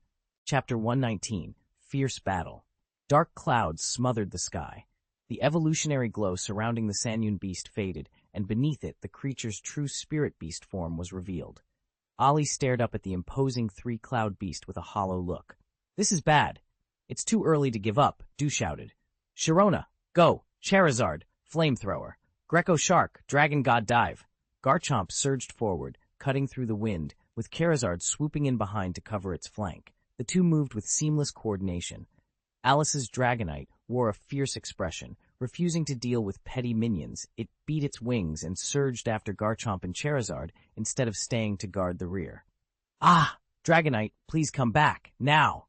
Alice cried, helpless. Adek laughed. "Dragonite's still full of energy." "Master, now's not the time for jokes. Cut it out!" Alice snapped angrily. Adek flicked his wrist and threw a Pokeball. It burst open, and a bulky Pokémon with a huge afro and enormous horns stomped out onto the field. The Afro Buffalo, ready for battle. Adek didn't waste a second. "Afro Buffalo, Afro Assault!" The Afro-maned buffalo snorted a blast of hot air, pawed the ground, then surged forward, faster and faster. It stayed locked in full attack mode. Its thick mane shielded its head as it charged. Adek's sudden acceleration pulled most of Team Rocket's focus away. Alice used the opening to go after Dragonite. Under Charizard's cover, Garchomp slipped in towards Sankumomon. Dragonite, however, came up from behind and confronted Tornado, a spirit beast form that instantly swatted him away. Garchomp crashed headlong into Thundercloud, and a fierce clash erupted between the combatants. For a time, Landshark wasn't at a disadvantage, and Charizard held position alongside Landcloud. Alice sprinted to Dragonite. "Quailong, are you okay?" Dragonite seethed with anger, but a temporary paralysis left him unable to move. He could only prop himself up on his forelimbs and stare up at the storm clouds, lightning flickering across the sky. Lei Dianyun gathered a storm in his palms and hurled it straight at Alice and Dragonite. Ellie planted herself in front of Dragonite without hesitation. "You are not allowed to hurt Dragonite," she snapped, her small face set with absolute determination, no sign of fear. Just as the lightning was about to strike, the Afro Buffalo launched itself with a roar. "Hell's Thrust!" it charged, leaping and smashing into the bolt's path. The impact deflected the attack away. Adek strolled up onto the platform. "I can't let you win. My retirement plan will be ruined otherwise," he said, moving forward as Lei Dianyun reformed his stance. He gathered an even larger, more furious spear of lightning and sent it cascading down. "Afro Buffalo, hold them," Adek barked to his beast. Then, turning toward Alice, he added, "Alice, Dragonite isn't ready yet. Kuai Long, are you feeling better?" Alice stared at Dragonite with worry. Dragonite met her gaze and, struggling to his feet, took to the air. He puffed out his chest and flexed an arm toward Ellie to show he was all right. "Then let's go. Dragonite, use super speed." All three cloud beasts were momentarily held back. Sakaki reappeared before the mirror with a look of pure disdain. "San Yunmon, attack with everything you've got." At his command, San Yunmon broke free. The three cloud beasts regrouped, drawing power into their mouths for a combined technique. As they unleashed it, Landshark and the others were struck mid-pursuit and sent tumbling into the sea. The beasts synchronized again, this time channeling icy energy. The moment that Frosty Blast met the seawater, it froze the surface. They surged toward the shoreline, and the cold spread into the coastal city. Temperatures plunged, glass and stone frosted over, and many buildings were encased in ice. Miss Junsha stared at the frozen water in stunned disbelief, then snapped into action, issuing orders and organizing an immediate evacuation. Sakaki lingered by the mirror with a savage grar. "In." The four beast warriors clustered behind him couldn't contain their admiration, praising him as the leader they had vowed to follow to the death. Lance was the only one who felt something was off about Chief Sakaki. He glanced at Dr. Seg beside him. The doctor met his look and gave a slight nod, signaling there was no immediate danger. Lance allowed himself a small measure of relief. Sakaki was just about to seize control of Sanyunmon and push forward his plan to dominate the regions when Garchomp, Charizard, and Dragonite suddenly burst through the ice barrier and charged out. This time the three Pokémon worked together like a single unit. Garchomp led from the front while Charizard and Dragonite flanked him. Tricloudmon answered with a coordinated strike, condensing a massive sphere of energy and hurling it at them. All three responded with Dragon Claw in unison, managing to deflect the blast, but only barely.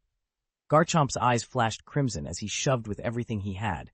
Charizard and Dragonite tightened their formation, and the redirected energy ball veered straight for Sakaki on the platform. It all happened too fast. Sakaki didn't have time to raise the realization mirror, and in any case, he was off his game, his reflexes lagging by more than a single beat. The energy sphere struck the mirror of the present world with a deafening crash, triggering a violent backlash. The mirror's energy fluctuations vanished at once, and the whole device toppled to the platform. Meloetta's restraints collapsed with the impact. She slipped free of the apparatus and fell. Ali barked an order, and the clay giant rose up on pounding limbs and flew, catching Meloetta before she hit the ground. Sakaki convulsed with sudden, unbearable pain. Red energy flared across his skin and a strange hexagram burned into his forehead. He laughed, a wild, manic sound that echoed across the chamber. "Ah! Destruction! Destruction! I will destroy the United States!" "Dr. Seg!" Lance shouted, eyes flicking toward Sage in alarm. Sage was no longer composed. He scanned his instruments, face dark. There's no record of this happening," he said, bafflement and fear in his voice. Dr. Seg's expression hardened. "Sakaki has been consumed by his own ambition. There's nothing left in him but ruin. Only death awaits him." Ali and the clay giant swept onto the platform. Alice stepped forward immediately and took Meloetta into her arms, soothing the disoriented Pokémon. The four beast warriors formed a protective circle around Dr. Seg, placing themselves between him and Sakaki's escalating threat. Now both sides stood off on the same level, tension crackling in the air. The beast warriors were stretched thin. They'd been pinned, keeping Sage in check, and couldn't watch every flank.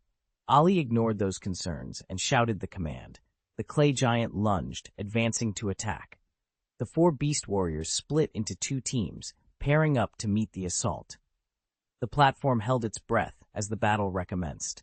Two of them held Ali back to buy time for Dr. Seg to retreat, while Lance and another person charged straight at Sakaki and knocked him down despite the danger. Sakaki tore himself free from the magic circle at the center of the platform and came to instantly. He felt a little weak, but his wits returned quickly, and he forced himself calm. Without the commands from the world mirror and from Sakaki, San Yunman also settled down. "What a shame!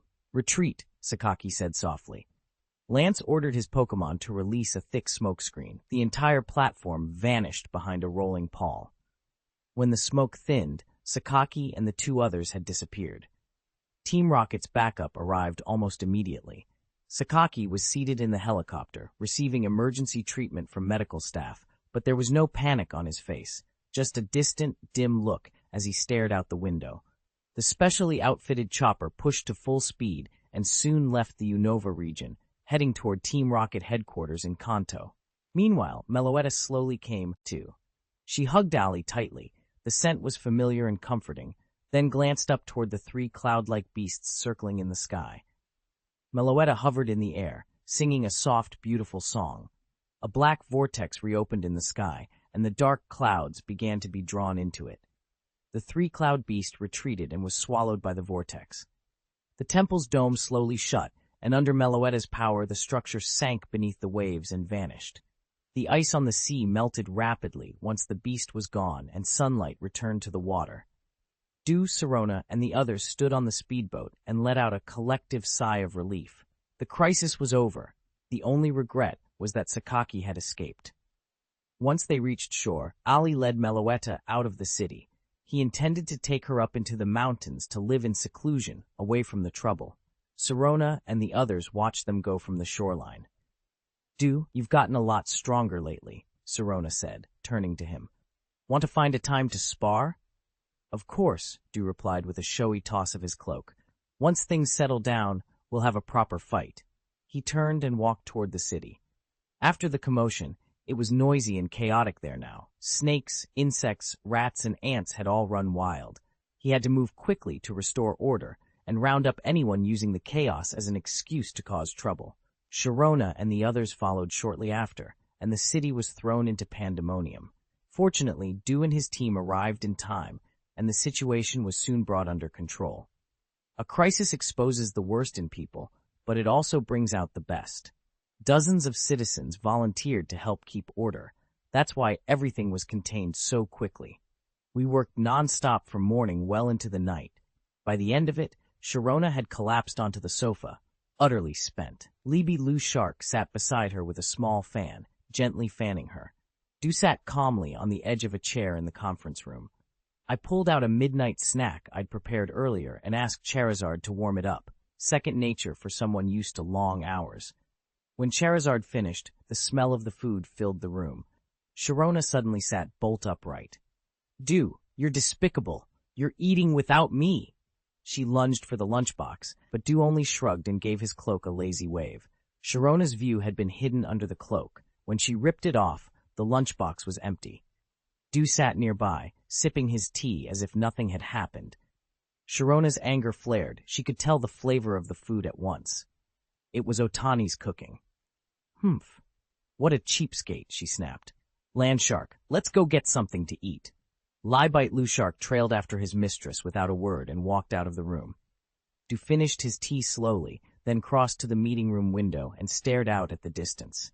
"Sakaki," he murmured, "I will catch you with my own hands."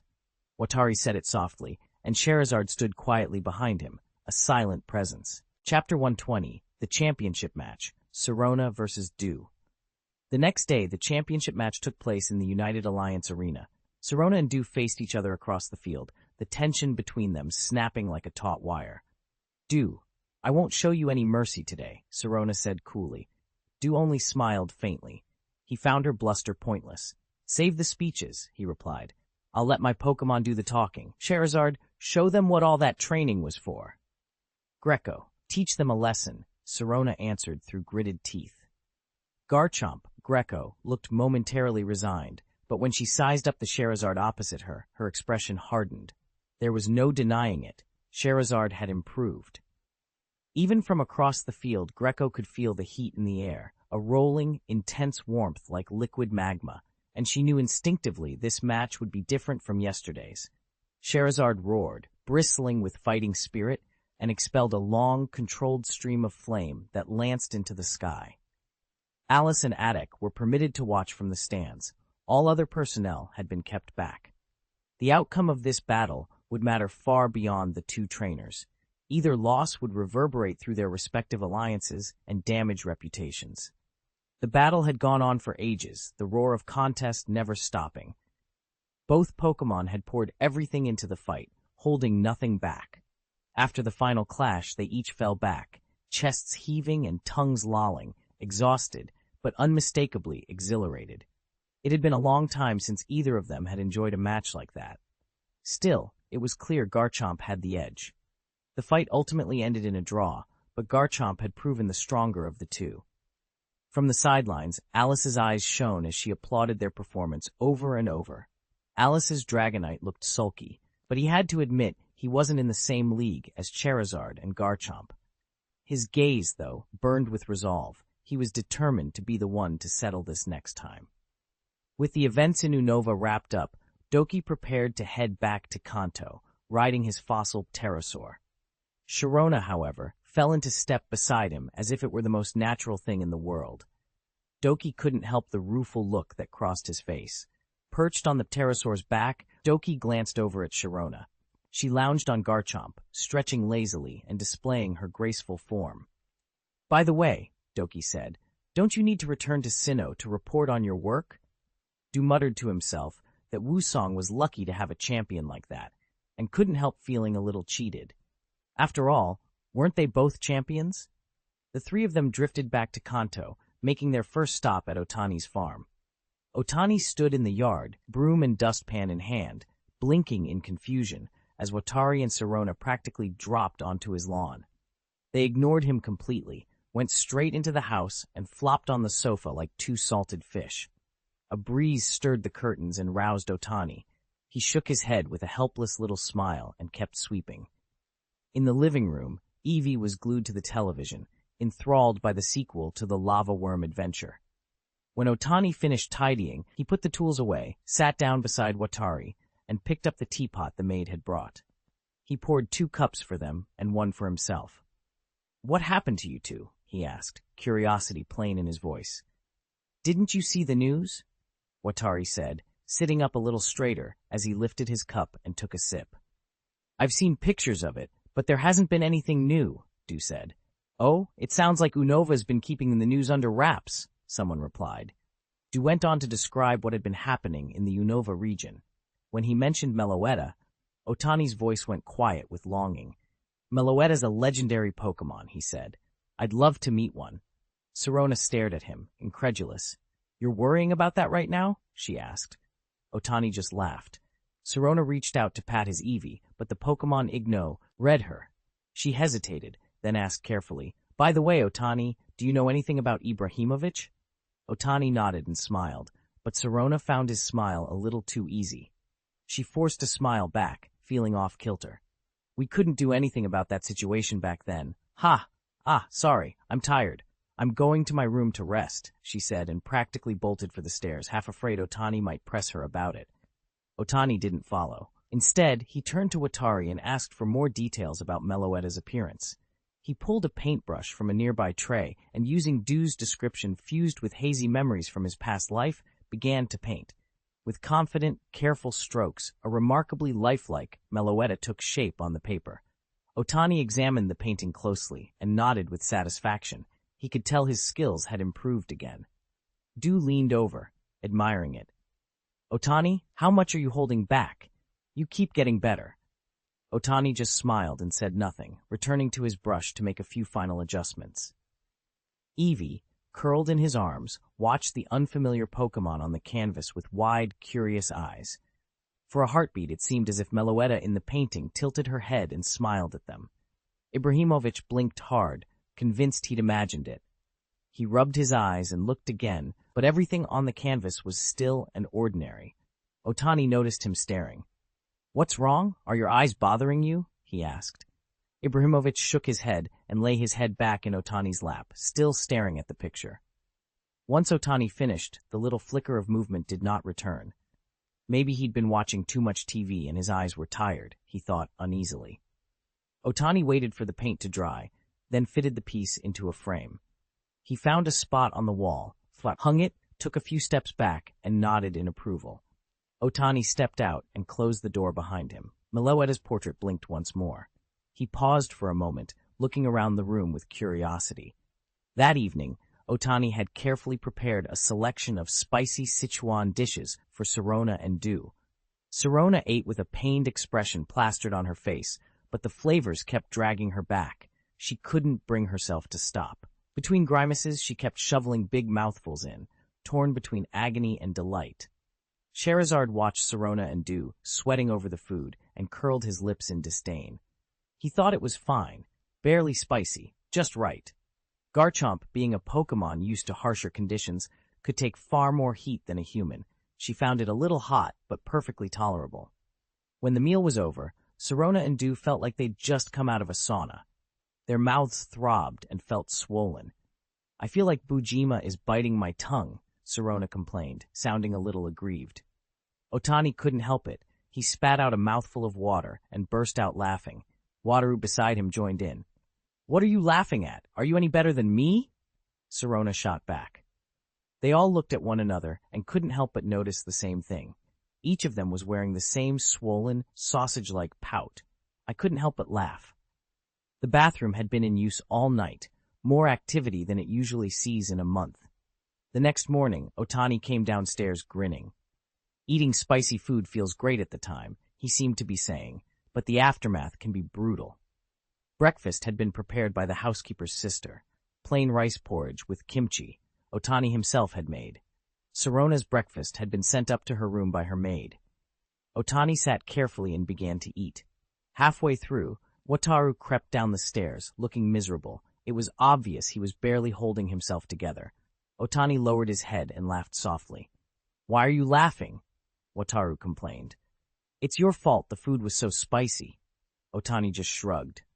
"I didn't force you to eat it." Wataru fell silent and ate his porridge obediently.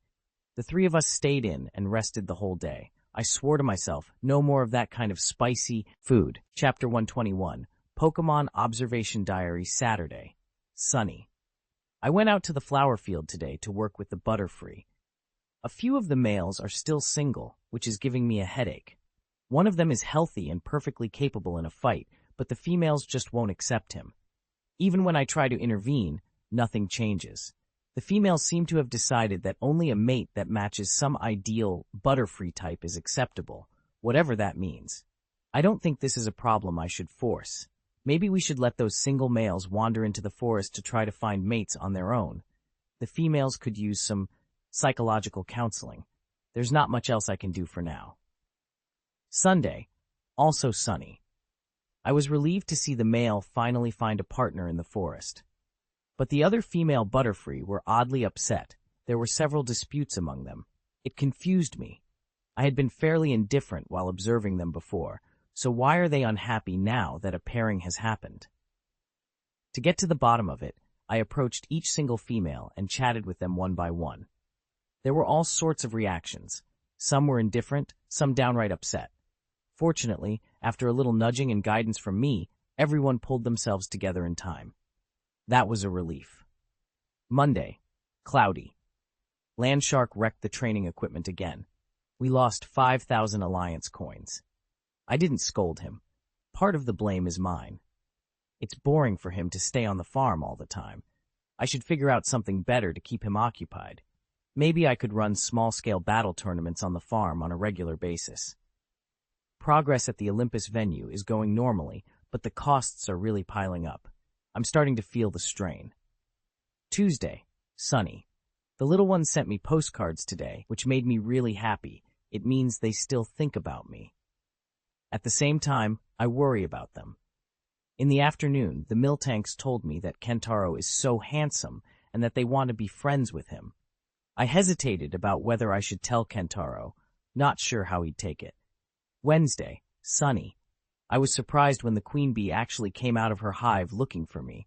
I guess I haven't been paying them enough attention. A guy named Violent Dragon actually came up to me and asked if there was any way to bulk up his muscles. I don't know. Is being that obsessed with fitness healthy? His abs looked like they could crush me flat. Still, I guess he's an improvement from before. The Beedrill have been having some run-ins with Rada and his crew lately.